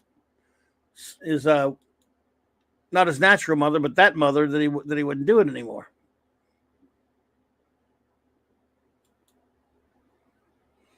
And that's his girlfriend that he grew up with, and she's all great and all that kind of stuff. They're going to Madison Square Garden, but the man who raised him thinks he's a chicken. You coward! He wants him to take over his act. If I had a son, I had a real son as a real man, he'd take over for me. It's really crass stuff, early 70s, But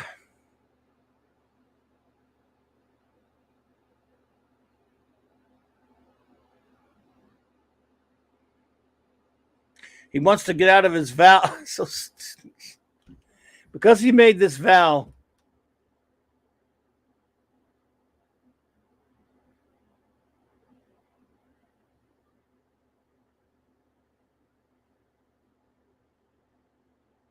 he turned to Satan. He makes yeah, he's Neelix. He thinks he makes a deal with the devil to get out of his vow that he gave to his stepmother on his deathbed. Oh, time eternal through endless space, I beg you. What does he want? What do you want, dude? Grant my wish. I will serve you faithfully. Eternally, all I ask is that Crash Simpson be spared. Oh, that's right. His father was diagnosed with his stepfather with cancer in Quetzalcoatl, the sea, and he asked the devil to cure him, and promised to sold his soul to the devil to cure him.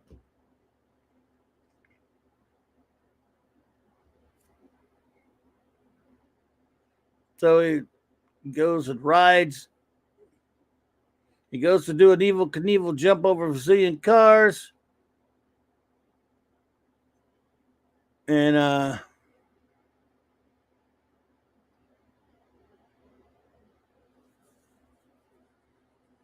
gets himself killed. There's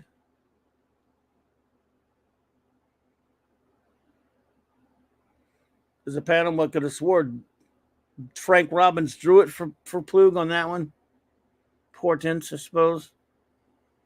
And then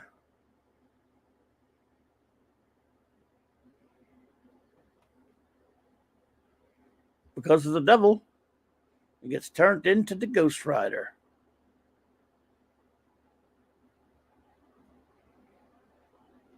The beginning. Weird stuff. And then part 2, in issue number 6, of course.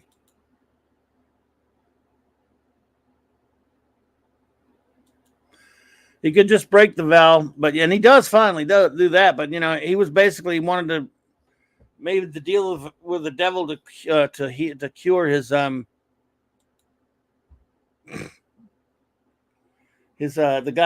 man that raised him, not his actual father, but so. Yes, it's still silly early comics. What can you do? It's Gary Friedrich.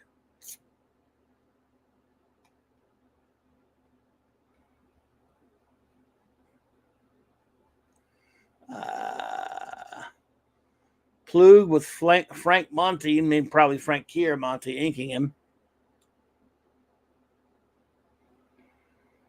The Ghost Rider.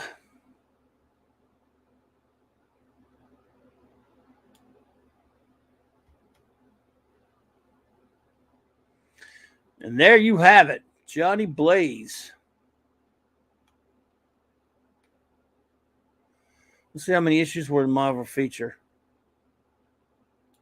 A Journey into Mystery and the Doc Savage comic, of course. Have no fear, the man of bronze is here.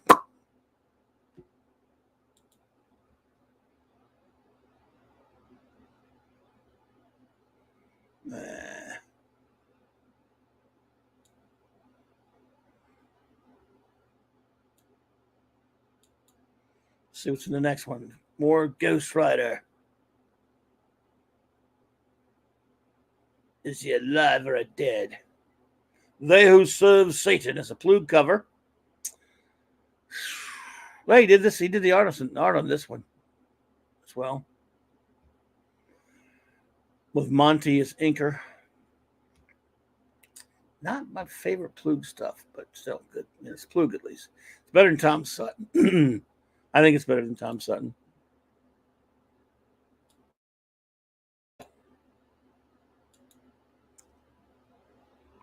So, Clobby, I will admit that I am not a big Ghost Rider fan, but what issue was Mephisto's first appearance in the last issue? In the last issue of the Ghost Rider run, what issue was Mephisto's first appearance? In the last issue of the Ghost Rider's run. I'm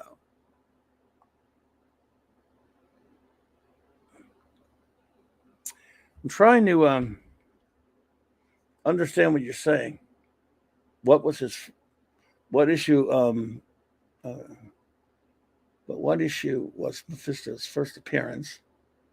Which wasn't in Ghost Rider, I don't think. I think it was in Silver Surfer, wasn't it? In the last issue of the Ghost Rider run. I'm not sure if I can quite understand your question there, Parker. If you could rephrase.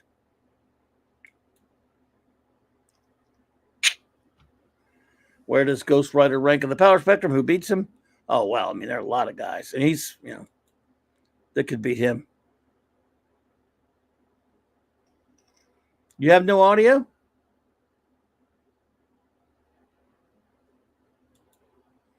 Really? I think I have audio. Hey, dude. Oh, hello. What's up, everyone?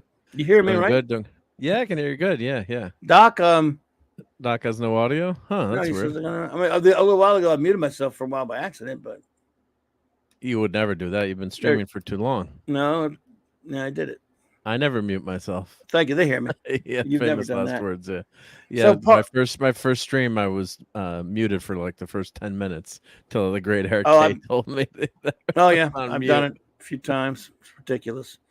Yeah. Thanks, D Bud. So I'm still trying to fathom your question, Parker. If you want to rephrase it, says so. Clobby, I will admit that I'm not a big Ghost Rider fan, but what issue was Mephisto's first appearance in the last issue of the Ghost Rider run? I'm not. Well, maybe he means. I think he means the issue where it is revealed that Mephisto has grafted Zarathos onto Johnny Blaze. Oh, I'd have to go back and research that. But I thought it was. When was Mephisto's first appearance? Was that in Thor? Or was that in? I thought it was in maybe Thor. There's one easy way to find out. My first guess would be Thor, but. Thor, Silver Surfer, or something. Maybe Silver Surfer. Yeah, we can use the power of the interwebs. Yeah, we're Googling. Yeah, just Google it. What the hell? I can't remember Silver for Surfer everybody. number 3. Silver Surfer number 3. Yeah, I was Yeah, close. see, you were right. Yeah, you're the comic genius. Yep. No, I mean, I was taking a stab in the dark on there. I mean, I'm never all that good with first appearances whenever. And now D-Bud put it in there as well. So Wagner says Ghost Rider 77. Okay. Matt, I thought it was Silver Surfer, but that's why I doubted myself. In other words, if let's say I it said had been, Thor. I know, but let's say I thought it was Silver Surfer, so I was sure when you said Thor that it was going to be Thor. That's how I hate my memory. Yeah, yeah. And I think I'm missing number 3 too on the Surfer run. You have a lot of those issues, right? I have 4. Yeah, I think I have 2. I think I'm missing 4. I'm missing 3. And now the prices are going up so crazy on that. That was kind of like one of the runs I was trying to complete years ago, and I should have bought them on the price. Well, who the heck, you know? You never know. You never know what things are going to be going for. There you go. Ghost Rider. I wasn't buying this comic at the time, but I remember it. So is this volume 2 or volume 1? This is well, Johnny Blaze's volume 1. Of course, it was volume 3 or so, really, for as far as that goes, because you had those other series. Were you here earlier when I was showing the old one? Anyway, revealed at last secret origin of the demon who dwells within Johnny Blaze. J.M. DeMatteis, Budiansky pencils, Disbin, inks. So there you go. I was not buying the series. I never really bought regularly. I mean, I never really liked a lot of the artists they had on this book. I had to show you the original Ghost Rider, of course, was this guy right here.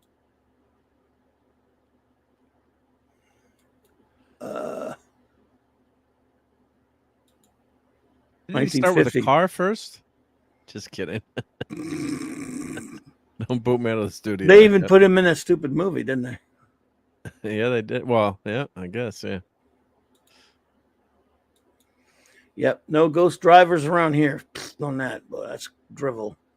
I'm not even a big Ghost Rider fan, and it insults me that they make Ghost Driver. Yeah, Ghost Rider. It's got to be on a motorcycle. It's just it just doesn't work. Yeah, or a horse, but now look, this horse. This I remember. Yeah. I think I bought this just because it was kind of cool. That's awesome. Like, they changed him to Knight Rider though when they brought him when they were using him. Oh, okay, so featuring the Knight Rider. Yeah, stupid. They could have just called him Ghost Rider, but the original Ghost Rider. Yeah. Oh boy, where's Hungry Boy when I need him? Don Perlin. Where's Hungry Boy when I need him? Damn it. His favorite. I think the form of my question of Mephisto's first appearance was, did the devil use a C? A C. Or AC for air conditioning? I don't know. Did the devil use AC, Parker? I'm not messing with you. I really am not sure exactly understand it, but oh, some people.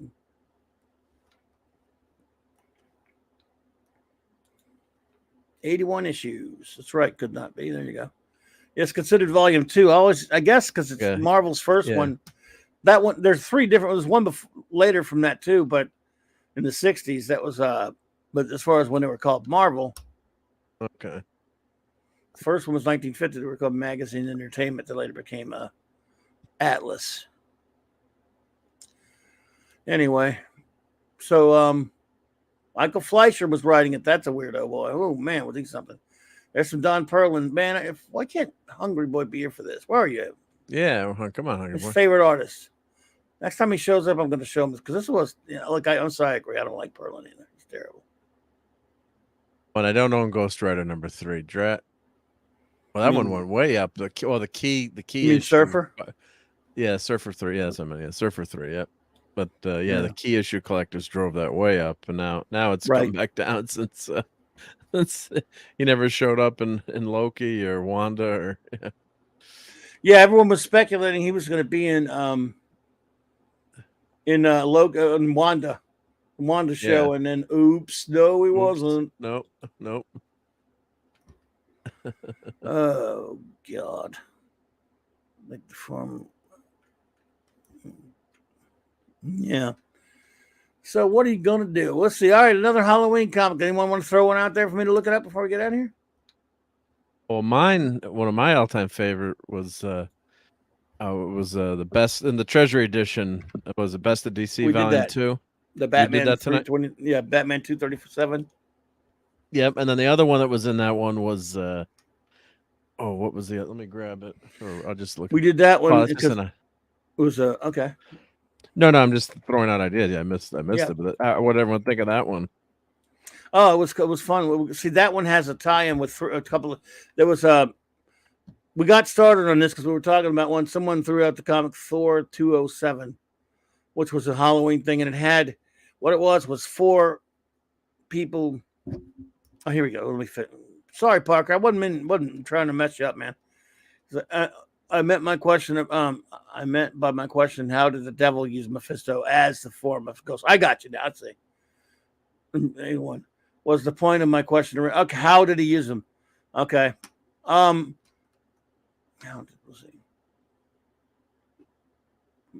Did the devil use Mephisto as his forum in Ghost Rider? Well, I wasn't reading that book much, but the answer to that is it was a demon, and pretty much Mephisto's pretty much the Marvel devil.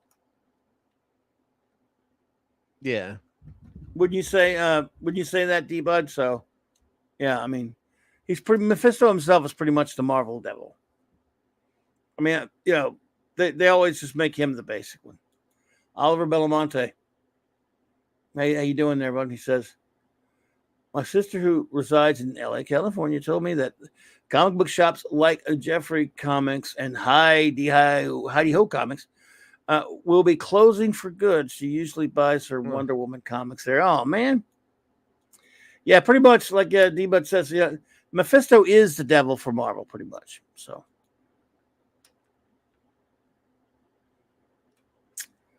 Damn, that's a shame about that. There's shops closing down now. Sad, yeah. When they So anyway, these comics had all of them had one thing in common. Marvel and the DC ones. There were Jerry Conway, Lynn Wein, and his I don't know if she was his wife yet, but Glynis Wein and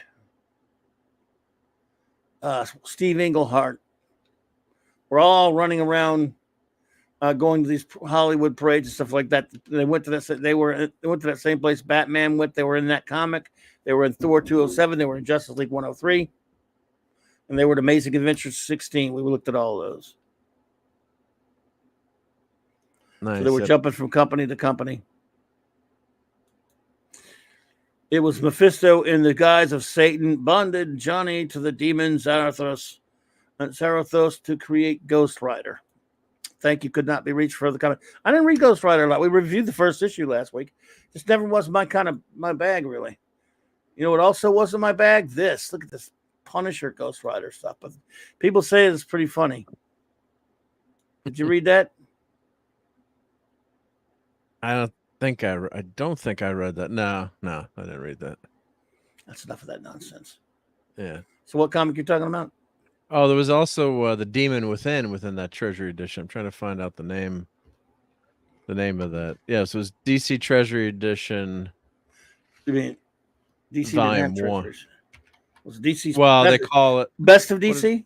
Best of DC Volume 1, but it was an oversized. They might have that. Oh, look, let's see. They have that?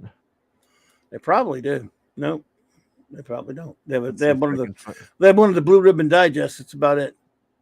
Best. See if I can. I mean, I have that book, but I have it on my bookshelf right behind me. But yeah. Let's see if I can. I have the cover of it. Let me see if I can. Yeah, the cover's a big Neil Adams cover. But yeah, gorgeous Superman cover. Yeah. If I knew exactly what to call it, it's probably on here, even though it's all a bunch of reprints. But if you could just, yeah, let me pull it up on the database or something. Yeah, let me pull it up on the database. Pull it up at Grand Comics database. That's the best thing to pull it up on. But you got to find it. Grab it. Yeah.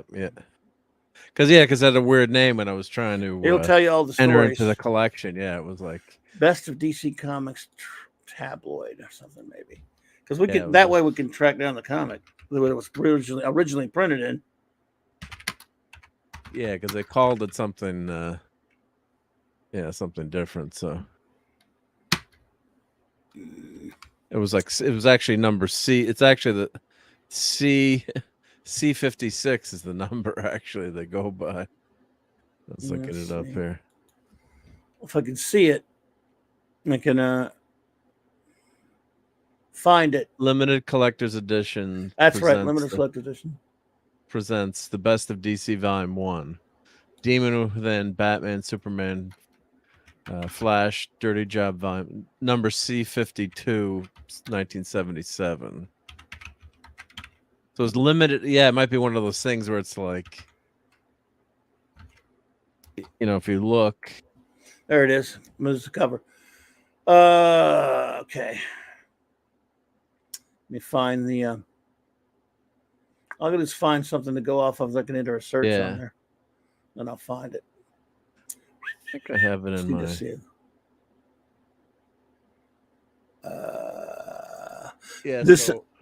This site you got to be really. I mean, it's pedantic. Exact, right? Limiters Collectors Edition presents the Best of DC.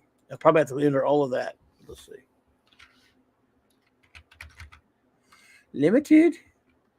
You can't misspell anything either.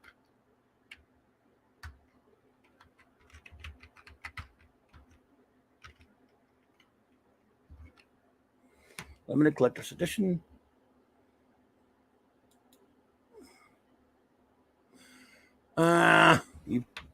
That's not the way you do it. Yeah. Sorry, I'm at the right now. Yes, so this thing's very pedantic. Yeah, they go exactly right. Yeah. Collectors. And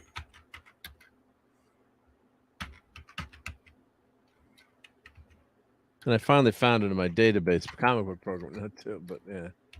So was it limited? They may not even bother with. They probably call it limited collector's edition. Actually, in the comic book. Yeah, they're not gonna have it on here. They just have the stories. However, what I can do, find out what I can find out what story it is. That's a reprint, by doing this. Right? Why didn't I think of this before? Damn it!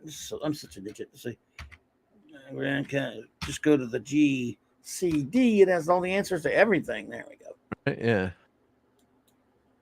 Yes, sir. Except I gotta put I screwed up. Oh, wait a minute. No, I didn't. What are you doing? Come on. That's not it. Oh.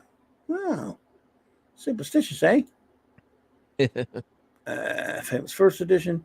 All new. Which one? See what? Which one is it again? Oh, wait. They have it. I think I'm going to find. Let's see. Well, they had the Rudolph one. Let's see. Yeah, I got the. See what? What is it? What number is it? C52. Okay. Hey, where is he? Not seeing it on I here. found it. I'll put. You want me to show it, or you don't have to? You can just tell. You can tell from that which store. If you find the story. Yeah. So it's. Then you can tell. You did Batman Night of the Reaper. So the Demon Within, Joe Orlando, Jim Aparo. From what? Does from it what comic? say which? Does it say what it is? You just say what it's printed in. Let's see. I'm trying. It doesn't show me. Or let me go to the story, and then it'll probably tell me. Can you send me a link in the private chat to that page? Yeah, I'll send you the link to it. Yep. Let me. Here we go. I'm putting the private chat. It's got a That's it. Yep. And all right. Let's see. It's got a. Oh yeah, you found it. Oh, you found it on the. There you go. Yeah, because it's actually called Limited Collector's Edition. Yeah. I kept trying to enter it in my database years ago. I remember it's like it's the Best of DC. It's not showing up, Yeah, but this is not telling you the issue it's in. That's aggravating. No, but I'm trying to go scroll down to the story to see. No, I got you. Because I think they mention it at the story what the reprint's from. Yeah, the Demon. All right, the Demon Within. It was C24. You said though. C52. I just put the link in.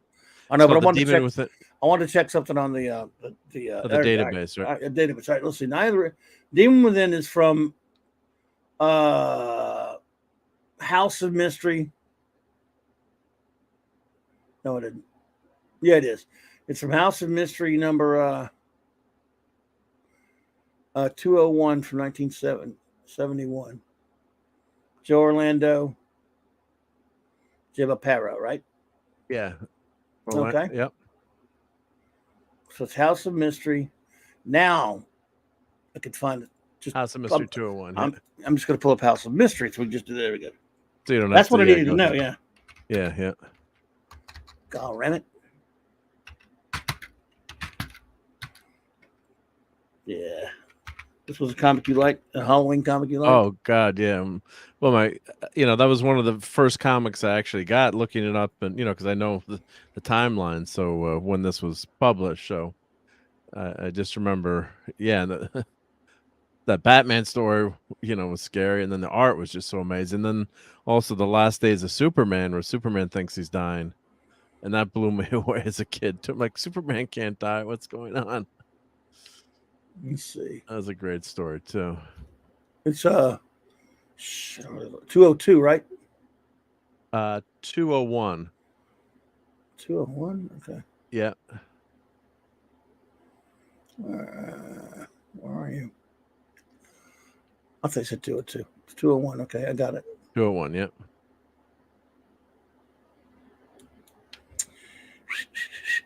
There it is. Now, there you are, right there. Look. Sorry, everybody. We found it though. RR. Sorry for the detour. Was never into horror comics, so know very little about Mephisto other than that he had a beef with the Silver Surfer. Yeah, he's not really. He's pretty much the devil. But Parker, hey Picasso, good to see you. Clive, what about a review of the original Werewolf by Night #1? We did that. Actually, his first appearance was in Marvel Spotlight or something like that, I believe. But anyway, yeah. We did that on Nick's show last Halloween, but I wouldn't mind, if you ever want me to, we could take a look at it. We review, but it has been reviewed. Like last Halloween, we all did it on Nick's channel. It's pretty interesting, by the way. So not a bad idea, though. Thank you, Parker. Appreciate that. So here we go with this House of Mystery, Mouse of History. It's a scary one. Be forewarned. Yeah, that's it is Halloween. Looks like a Mike Kaluta cover. The disco, there it is. Look, yeah, Mike Kaluta. Thought so. Wow. Which story? Look at Bernie Wrightson. Wrightson page. Amazing. Oh, it's beautiful. Bernie Wrightson cover. Splash page. So which story is it? It's in the back. It's the second one. Well, I'm not sure. Yep. I don't own this. I just own the compilation. Yeah, it's the second. It's the second story in here, I think. It's a short story. It's only like 4 pages. So. Yeah. Were these 80 pagers usually House of Mystery or? No, they were just anthologies with different pages. Oh, look at the Aurora, the caveman Aurora model kit. Yeah. Yeah. All right. Treat. Direct currents. Wow. I will now go into the raptures over DC's first issue of Tarzan of the Apes. April number 207. This is the first DC issue. DC they got it from Gold Key and kept the numbering. Weird. They never do that today. No, they never would. Yeah. $1 million magic.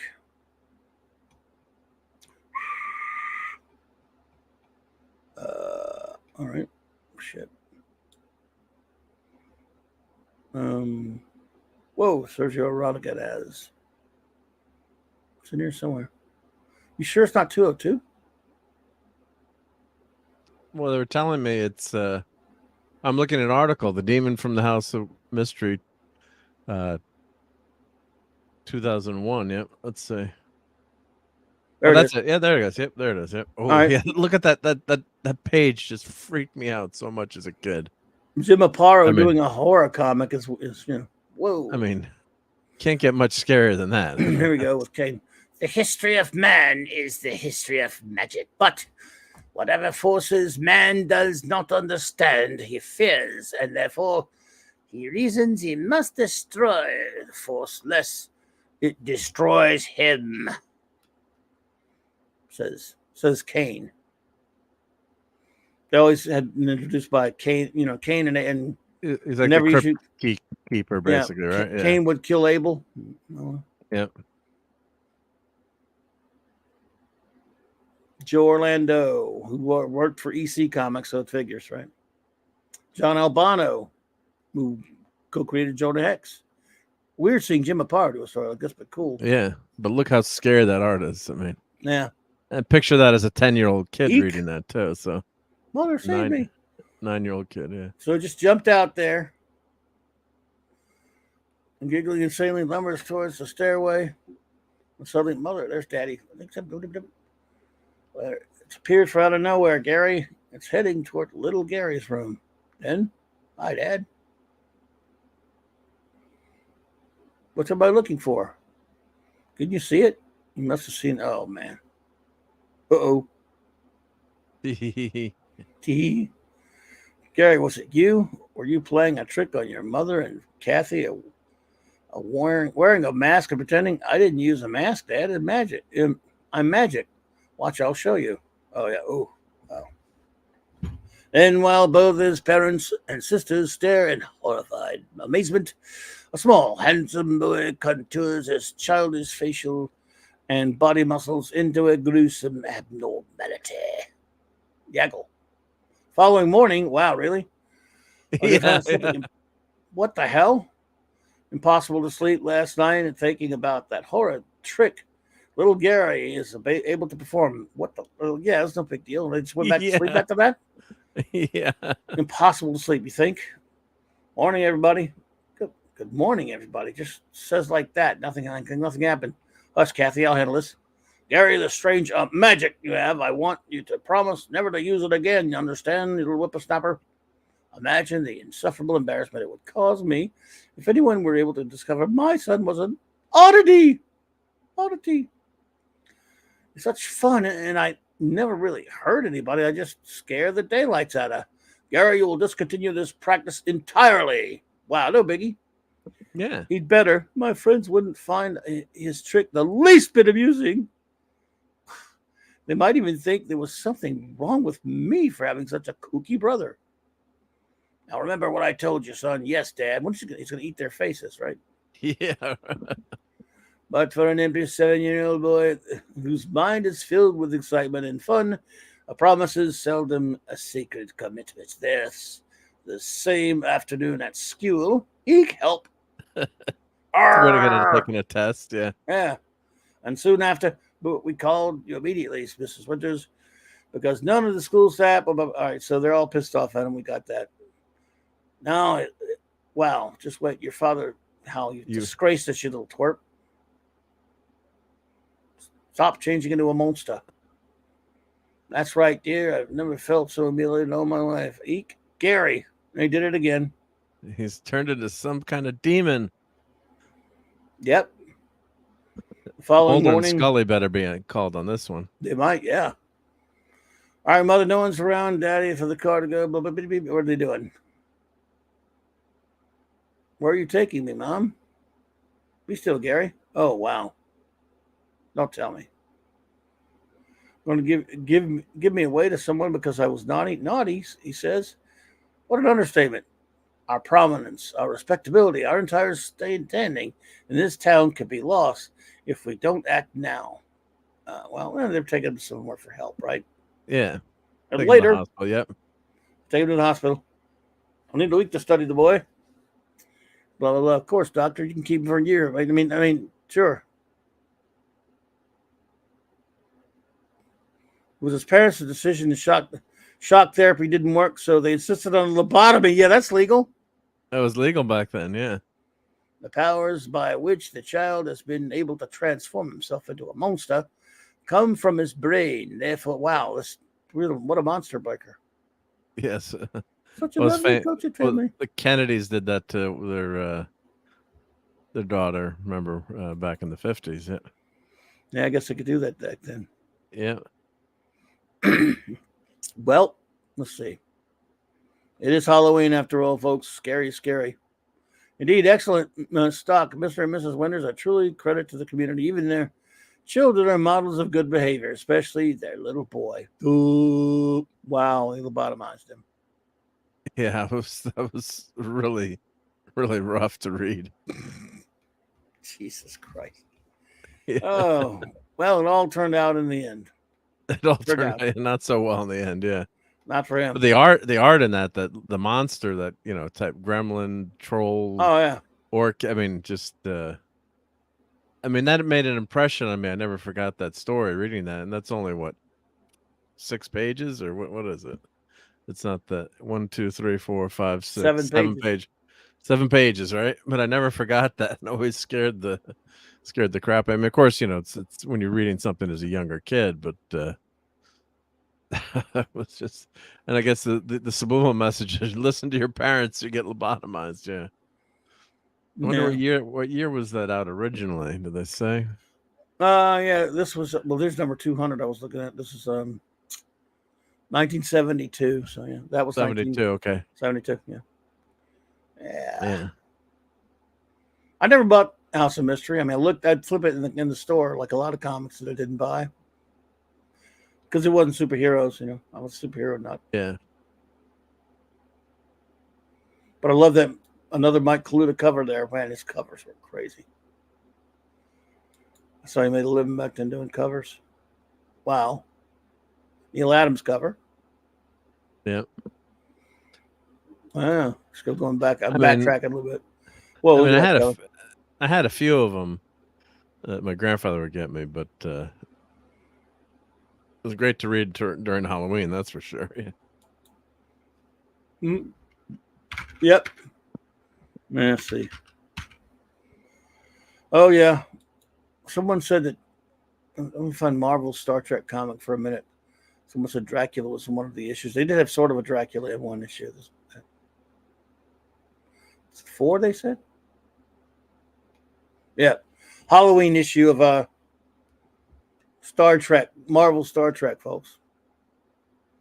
And look at these cowboy boots. Marv Wolf and Dave Cockrum. Wow, Dave and Klaus Janson. Somewhere in mid-space floats a horrifying object that no man born in the 20th century has ever seen outside of the flickering. You're not supposed. They had to stop putting the word "flick" in comics. Oh yeah. Images. Well, when it runs, the L and the I run together. Oh yeah, it could be depending on your letterer. Yep. Of a Yeah.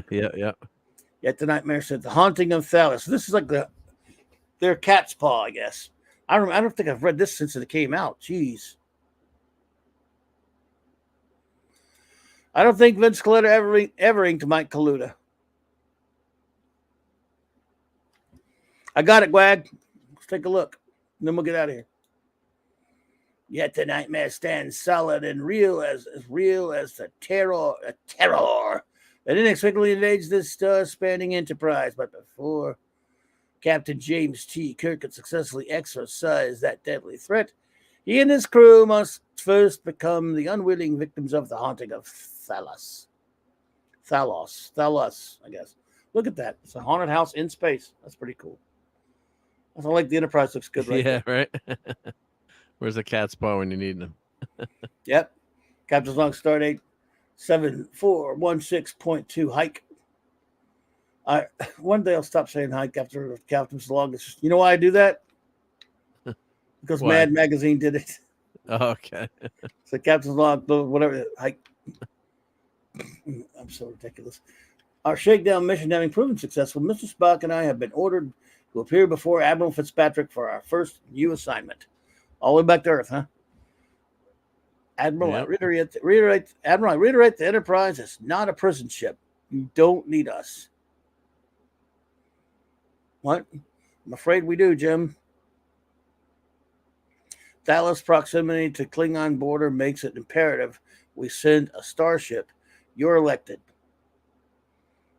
Elected to transport a half-insane prisoner across a galaxy to return him to the prison he escaped. I still don't like it. Admiral, look at that. Elected an alien. Wow. Look, it's Lauren Green. Holy shit. Admiral Fitzpatrick's played by Lauren Green. Galactica, yeah. It looks like right out of the Galactica comic because Klaus Janson did that too. Parker. Says, have you ever reviewed a copy of Frederick Wortham's Seduction of the Innocent, Clobby, or Mark D with a C? Just curious what your thoughts are. If you don't mind, some eventual time. If not tonight. Well, basically, no, I've never reviewed it or never read it. I've actually read bits and pieces of it and read a lot of study on it, of course, over the years, and a lot of articles about it. And you know what he's talking about, of course. Well, the whole leading to the Comics Code Authority. Right. It read to the congressional hearings in and all the that 50s, stuff. yeah. You know, one interesting thing about Frederick Wortham Parker Luck that almost nobody really knows unless they read the Comics Journal. Did you know that Frederick Wortham, the one who stirred all that trouble up, that changed the comic industry, that got him that led those witch hunts and comics, ruined people's mind and destroyed people's lives and all that stuff, and turned kids into psychos? Did you know eventually he changed his mind on that? In the late 60s and the early 70s, he started getting letters from comic book fans. Then he heard from somewhere that, you know, comic fans were forming, you know, fanzines and fan associations. So he started studying the fanzines. And then he started corresponding back and forth with comic book fans. A lot of them knew who he was. And he started deciding, you know, taking a bit of a different approach, saying maybe comics are good for kids' imagination. Makes them like to read. It makes them they're becoming friends with each other. They're forming, you know, associations, and they're not becoming antisocial. They want to be like these positive heroes and different stuff like that. Yeah, it might change his back if he read current comics. And so he wrote a book about it. And something to do with I'll have to look it back up again. Something about the world of the fanzine or something. It was nowhere near as big as Seduction of the Innocent because it wasn't controversial. And no one even knew about it. I mean, it's like tiny. And everyone just thinks about him about this horrible, rotten villain, which he was at, you know, one point for the industry's concern. I mean, it was a lot of crazy stuff in comics, but kids could handle that kind of stuff. And there was an episode of Bob, like Claude mentions. You remember the show? Did you ever see Bob Newhart's show, Bob? They did after the second Newhart show, Newhart. Yeah, isn't he a comic book artist on that? He was a comic book artist in the first season. He was a comic book artist who'd been out of the business since those, you know, he was chased out of it. He created a character that was popular, but called Mad Dog. But he was he left the business for a while. But this guy talked him back into bringing the character back. This was the early '90s. There was an issue. There was an episode about those hearings. And there was also an episode with a comics award ceremony that they had Jack Kirby and Boob King and Sergio Aragonés and all the Image people were all at that. And but anyway, yeah. So sorry about the long answer there, Parker. But yeah, I have read bits of it, and I've read a lot of articles about Seduction of the Innocent. You could probably get a copy of the book somewhere if you wanted to read it, but I just thought Frederick Wortham, I got to give him some credit for changing a little bit at the end there. It was a much different time back then too, in the 50s, in terms of what was allowed and not allowed. And you know, today would be, well, of course we want to get into that kind of stuff here, but you know, some type of that stuff is in the news again, but especially stuff dealing with you know, the comic industry was, you know, quote unquote geared towards, you know, for children to read. So you know, they had all those hearings, and then they came up with that Comics Code Authority, and then famously years later, you know, they had the Green Lantern, Green Arrow, you know, the Speedy addiction issue, you know, and I think then Marvel also published a few comics about Spider-Man that went the Comics Code Authority grading as well, dealing with addiction. So I mean, I think it has a, you know, time and a place in terms of, you know, at least parents should be informed of what's in comics, but when you ban things entirely, you know, you can have age, you know, the age grading, or, you know, at least so then people know, you know, like movies, they added PG-13 because was it Temple of Doom that did that, or was it Raiders, I think. Temple of Doom. Yeah, that was, so, you know, just there's good points on both sides, but yeah, you hate to see comics you know, disappear or be banned, you know, which is not the way to go. So Kirk was Admiral Kirk, and then now he's Captain Kirk. He was talking to Admiral. Admiral Lauren Green, now Admiral Adama right there. Admiral. But he's Captain again, of course. Yeah. Energizing Commander Scott, we're bringing aboard Captain Kirk and Mr. Spock. I love the dialogue. Anyway, I liked it. It's kind of fun seeing the motion picture uniforms and all that stuff. And Dave Cocker was a good artist. Yeah, no, it's good. Yeah. Oh my God, this guy. So anyway, this is a Halloween Star Trek for you. I don't know where you fools. Yeah. So you can make them look really alien in this, in Yeah. these comics. He's getting away. Yeah. Around the ship. Kirk goes after him. Whoa. For exciting action and thrills. Whoa, look at that. Jeez, Asa. Wow. How expensive are those? Yeah. Wow, Spock was able to neck pinch that guy. That thing. The insect thing. Yeah. Whatever the hell that is. Looks like a lobster dude. But there's a horror movie, a mini creature bash. Who would win in a versus match? Critters, Ghoulies, or Gremlins? Hey, I pay to see that. Hey, DJ Ronnie G. Anyway, we're gonna flip this really quick and get out of here. Yep. I like that shot of the Enterprise. That's a good one. Yep. Yep. Captain's log stardate 7416.4. Hike. We stop doing that. Can't help it. We're cruising just outside of Klingon space. So far, our sensors show no sign of any hostile forces. Aboard the Enterprise, all has been functioning smoothly as expected. Ambassador has remained in his quarters. Sometimes I wish all Federation ambassadors were of Regulan temperament. That wasn't very nice. Whoa. Oh, what's going on in there? Some shipping? Yeah, I guess. Oh, that's just two crewmen about to get killed, brother. Black hole toys. Or whatever. Models. Models, yeah. Models. Look, is that Chekhov? Yeah, that's Chekhov. Yeah, that's Chekhov. Yeah. Chekhov getting a little action. Chekhov? No, that's not Chekhov. Looks like him, but this is Chekhov, probably. So you work too hard at relaxing.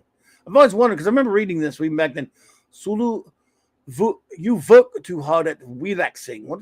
Relaxing. Why is this relaxing? This isn't work. Chekhov. This is pleasure. Anyway, so they caught the useless monster. Blah blah blah blah blah blah. It's Halloween. No, it's not. Hey, Rom's coming out. There we go. Yeah. Captain's log stardate 7417.7. Hike. I almost stopped myself that time and I didn't. There's the ship. There's the haunted house in space. I love that idea. That would look good in an episode. Oh, and I like. It'll make a good Halloween episode. Yeah. Yeah. A lot of people hated this comic, but yeah, it was all right. What do you want to do? You got to Trek. It's fun. That's fun, right? Yeah. There's Frankenstein. It's kind of like Shore Leave, but with a horror theme. Yep. What in the hell's going on here? A bunch of ads. What the hell's going on out here? Look, I remember this now. They have Man Thing. Look. And the creature, sort of. In death. Yeah. It back. does look like it. Yeah. And her. Captain Kirk, Captain Kirk, Captain Kirk, Captain Kirk. Remember that? Yeah. Yeah. We're not reviewing it, folks. We're just showing them. They know who shows up at the damn Klingons. Off the starboard bow. There's Klingons on the starboard bow, starboard bow, starboard bow. There's Klingons on the starboard bow. Scrape them off, Jim. Oh, look. There we go. The thing in Sunday Punch. Yeah. John Byrne drawing a freaking NJ Senate drawing a fruit prize ad. She said, I got to go out for some goodies, and look what I run into. I am programmed to destroy. Nah, not me, you ain't. Oof, my Sunday Punch ain't doing much. You will not stop me. I'll just have to get serious and put. I just get serious and put this rubberneck. Oh, so he throws a bunch of pies. It'll be easy when pies will stay out of my way. Okay, save their lives by giving a bunch of. Where do you get the fruit pies at? Oh, he has them in his. He was carrying them with him. Who are those pie for, Ben? Ain't nothing left in that guy but a ton of bricks, but there ain't nothing left to hostess fruit pies for me either. You win one, you lose one. You get a big delight in every bite of hostess fruit pies. See, it's trick or treat. Matthew Pounder. What is up, Kibasabi? Why is there a walking building? Well, it's the Marvel Universe. It's funny that way. Why not? Why not? So, let's see here. God damn it. Hang on. The screen. All right. Where am I? Okay. Sorry. Let's finish this up here. Klingon ships, bum bum bum bum bum bum bum bum bum bum bum bum. Weird Klingons that look really, really silly. To be continued. No. Oh no. Well, we'll flip the other one really quick. Did you have anything you needed to show us or do us? No, I didn't get any new comics this week. Oh yeah. Hey, wait a minute. Very sad. Said to be continued. Look, they put it on here again. They doubled up on it. Oh, the bad scan then, yep. Yeah, weird scan. Yeah. All right, number 5. We'll go quick here. Shoot the girl or the Enterprise dies. How's the Enterprise die? Bones. No. I don't know. Enterprise not alive, right? Dr. McCoy. Killer. Yep. Mike Barr instead of Marv Wolfman writing at this time, but it's still the same art team of Copperman Jansen. To hell with it. You all know what happens. Maybe. It's cool to look at, though. The ships, anyway. Wackiness ensues. And we got cool ships and ads. Whoppers! Hey. Monsters. And ads for cool stuff. A Hulk utility belt. Boy, oh boy. I remember, even as a kid, I'm like, I wasn't that young. I wasn't that young when I'm like, what the hell would Hulk have a darn utility belt? That's stupid, you dummies. Yeah. What does the Hulk do with a utility belt? Yeah. Oh, man. I like that shot of the Klingon cruiser right there. It looks good. Good art in there. Yeah. Of course, the pages suffer from the time period where they kind of get faded and scanned. Yeah. Oh, yeah. Anyway, that's enough of that nonsense. All right, everybody. We're about to wrap it up. Oh, let's got Parker wants to ask something else here. So, do you think most television stations that air Star Trek the original series will they air Cat's Paw, the Halloween episode tomorrow night on Halloween and stuff?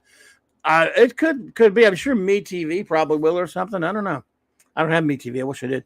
But they used to do that all the time, Parker.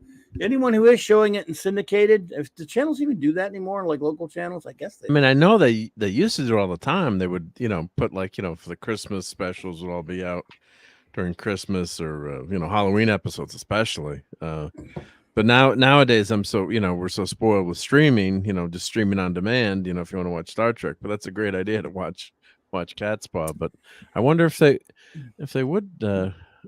Who streams Star Trek now other than Paramount? But it's not live. MeTV does it. I mean, Tubi shows does. it. Let me Yeah. see what Tubi is doing tomorrow. Paramount Minus has it. Yeah, but that's on Local channels demand, like the so Fox that's affiliate. We'll do stuff Yeah. like that. Says still says JT Kirk. Yeah, I guess any of them that run stuff. Now I'm a local. I have local channels. None of them show any of that. Here where I am, but I have them like on crappy antenna, but they don't show that kind of that I know of. Yeah, but I wonder. That's a good. Yeah, it's fun when they do stuff like Like I that. said, I always wanted MeTV. I can't get it because even though it is sort of local here, my crappy little antenna that I have in my back room, and I don't have cable or that kind of stuff. I can't get it, which is I've always wanted it because It's free. It's free though, right? MeTV, it's free. You just can't get it if you have a big enough antenna, it's free. Yeah, for antenna, right? Yeah. I barely get all my local channels where I am. Yeah. Pluto has Trek, but yeah, they show Trek, of course. Yeah, Pluto too. Yeah. So I wonder what I'm trying to see on Tubi. It's up, they have those channels, which is great too. So Tubi or not fun. Tubi? Yeah. Let's see. Good job. Rach says, great Halloween episode of a show was Middle-Aged Werewolf Highway to Heaven. I'm watching It's a Great Pumpkin, Charlie Brown and Garfield Halloween Adventure animated features this Halloween and pure. Yeah, I love those. You know what else is a great Halloween episode of something? I guess maybe you got to be into the show. The Buffy episode was great. I think they did a couple, but the one they did a really great one. Halloween episode. You never watched Buffy, right? A little bit. That's on my list to go do a watch through someday. They had one where this guy put this warlock or whatever guy who hated Giles put a curse, some kind of curse or spell or something on this. I think it was his costume shop or whatever. And whoever put on the costume became that character, like Xander, who's like this nerd, kind of just a nerdy dude. He put on a military outfit, so he was basically a badass soldier. Buffy, who was the badass, put on she was trying to impress Angel, so she put on a like a Victorian, like big fancy dress. So she was like this, this prissy that she had British, and they were some of them were all wearing costumes. They're being chased by all these real monsters. By the way, in Hellmouth, real monsters don't come out on Halloween. It's their one holiday, so you don't have to worry about them. But this guy had him being attacked by a bunch of these zombies or whatever. And I remember one of them said, when she's all Buffy's the only hope, they're all getting their asses kicked.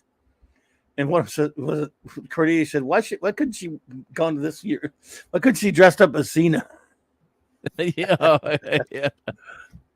That's a good one. Yeah. Xena, that was great. Yeah. If you're looking for a horrific Star Trek episode, watch the Warlord episode from. Oh boy, we're about to.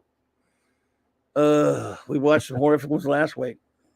Oh, to the pain. It was no Star Trek on Tubi. By the way. That remember one. I just need to erase that one. Oh my god, boy, yeah, we watched enough horror stuff, and we watched a couple of stupid Voyager episodes last week. And I usually, that's right. Xander was basically Sergeant Rock. What now? Oh yeah, yeah. No, I hear you. And I kind of remember liking Voyager the first time around when I watched it. So maybe I'm remembering the later episodes, but God. Well, there's no, what's great about Pluto too. They got the Godzilla channel going, so they've got all kind. Return of the Living Dead, Evil Dead 2 is up next, and so if you find those channels, it's kind of fun just to just randomly get episodes presented to you. It sounds kind of old, right? But when you watch classic TV or some of those classic TV channels, it's just randomly to get entertainment is really nice too. Oh yeah, yep. Oh, what was it? The Bionic Woman episode, a scary Bionic Woman episode with Vincent Price. Oh, that'd be pretty cool. Is that on? Is Bionic Woman on Tubi or something? Matthew Pounder. That would be kind of cool. See that one just because Vincent Price. We know someone who knew him. Sorry. Yeah. Let's see what's on Star Trek channel The original Wink of an Eye, 1:30 on Pluto. Pluto. Pluto. Yeah. Yeah, I wonder if they show the whole. How far ahead did they go? Yeah, I'm just What? curious to see if they showing Catspaw on Halloween. Nah, they It don't doesn't know any show. better. No, they don't know. Yeah, but it doesn't go. Nichols is on Tubi now. Man, I knew Brett Maverick was on there. Nichols is on there. Wow, that's a weird show. Wow, that's the weirdest. That's weird enough, and it's not even Halloween related. Yeah. Yeah. So I don't know if they're going in order or not. But yeah, the nice thing is you can find all these things for free. Not bad. Yep. That's the fun of it. So yeah. Well, everybody, thanks for hanging out tonight. I'd appreciate it as always. I didn't do any damn thing, but it was still fun hanging out with you, and just chin wagging with you all. Yep. Yeah, we looked at Oh, some and Claude, I saw Claude's Doomsday Machine on Twitter. Very nice paint job. Although, please do not destroy the universe with that, Claude. He painted it. Yeah. Yeah, he painted. He Yeah, didn't I make like it. the. Yeah, but I like the fire on the inside. He did a really nice job with that. It looked really good. Yeah. On the inside of the Doomsday. Yep. Cool. Well, he's good at that. So, yeah. All right, everybody. We'll tell you what. I'll just say, let's see, show notes again. Let's see. I'll be on Tom's tomorrow night, 6 p.m. Central Standard Time. I'll be on. There'll be no Toxic Tuesday tomorrow night because there'll be. I guess I'll be on Tom if Tom has a show. I don't know. Wednesday night. Halloween show. I don't know. Probably Wednesday night. Wednesday night for the Comic Roundtable, if they have it. I never know when he's going to have it or not. And Thursday night back on Tom's, again, if he has it, of course. But in the meantime, Wild Card Wednesday night, right back here, same time, same Clobby channel. And then Clobby's Clubhouse, as always, with Raquel and Mark, reviewing Blake 7, Star Trek The Early Voyages comic, and Tales of Tomorrow. And then on with J-Man and Sean, continuing our reviews of Jack Kirby's Fourth World, which we're having a great time doing that. And then if Nick is doing the show Friday night, I don't know if he is, but if he is, I should hang out with those boys. With 32 Flavors of Dickweiser's channel at 8:30 Central. And then, of course, Saturday Night Star Trek. 4 more scintillating episodes of Star Trek Voyager with My Wonderful First Officer. 10 p.m. Eastern, 9 Central. Same Trek time, same Clobby channel. And then, are you doing more New York Comic Con this week on the Geekery, or are we done with that? I'll probably do just some of the stuff that I got. So not the whole show, but probably and maybe some eatery. Yep. Okay. Gotta show some of the stuff. Yep. So Geekery and Eatery Sunday night. And then I'll be back with J-Man and Sean for the Legion. What you got going on? Well, of course, Thursday I'm looking forward to the Clubhouse, and we've got episode 4 of Blake 7, or are we on episode 5? 4. Time Squad. Right? Yeah. Time Squad. Okay. Yep. So try to do if I can, I'll try to do a watch party for that. Maybe I'll do 3 and 4 together since we missed episode 3, but we'll see what happens. No Toxic Tuesday. You should do the no Toxic Tuesday. Yeah, you should do the Mad Monster party. He should have done that for Toxic Tuesday. Yeah, but anyway, yeah, that would be. Well, that's an idea. Yeah, of course I'm giving out. Maybe I'll do it. Well, maybe I'll do it later. Yeah, that's a good idea. I mean, no biggie. Because don't you stream enough? Who are you? Yeah, well, come on. If you do it, good idea. I won't be doing anything. No, because we give out candy, but then after 9:30, 10 o'clock, that's a good idea. That's why you're the captain. Yeah. It was fun last time. I mean, it was pretty cool. Yeah, no, it was good. Yeah, maybe we'll do it. Yeah, it's a good idea. Yeah, because after I'm not, it's don't want to do it during candy hour. We get a ton of kids on our street. We have a ton of houses on our street, and people actually get dropped off from other parts of town in cars to come. Yeah, because you could, hit a lot of houses at once and get a lot of candy. Yep. So yeah. Well, if you do it, make sure we tell Raquel. I definitely will. Yep. So, all right. Sounds good. Yeah, it was fun tonight. Thank you. Yep.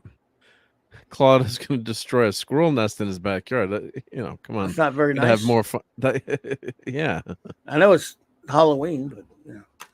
All right, well, let's see. I want a big shout out to the wrenches as always. Again, thank you, the great Eric K, Chris Persia, D Bud Martin. Thanks, buddy. Lord Thoth. Thanks for all you do there, Chris Persia, as well. J Man.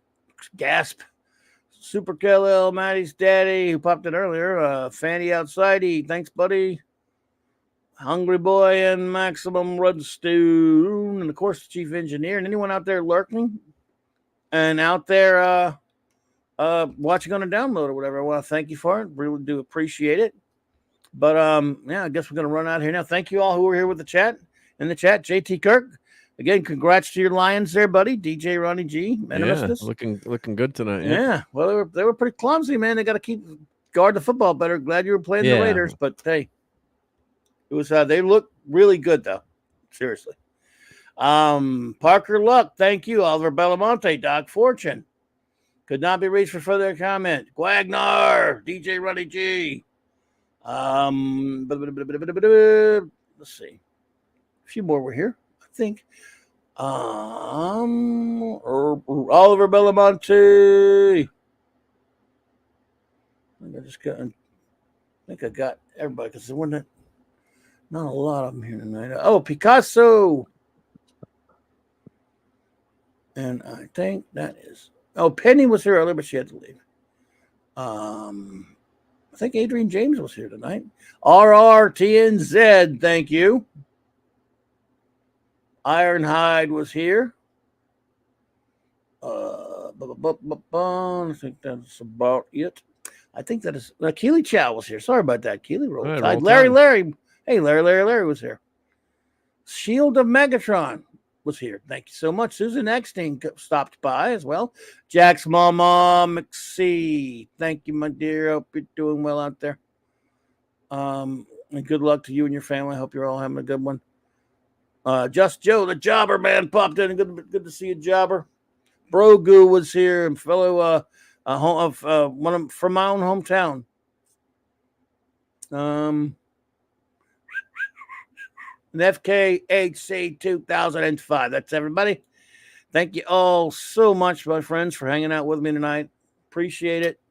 Sorry it wasn't much to it. It was just having some fun, but I had fun hanging out with you. It's always good talking to you, folks. And we'll do it again Wednesday night. I'll try to think of something to actually talk about this time. Who knows? Maybe I'll even prepare. You never know. Probably not. It's a good show tonight. I wouldn't go that far, but thanks. All right, everybody. Have an extraordinary remainder of your night and have a great week ahead of you. Good night.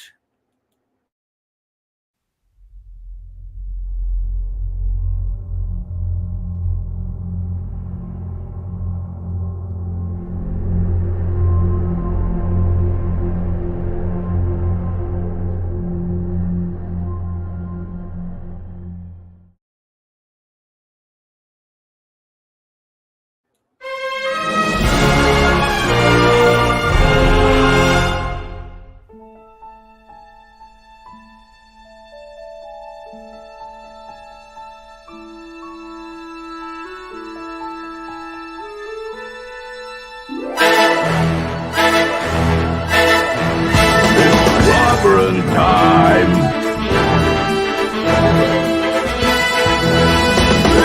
Clobberanimo.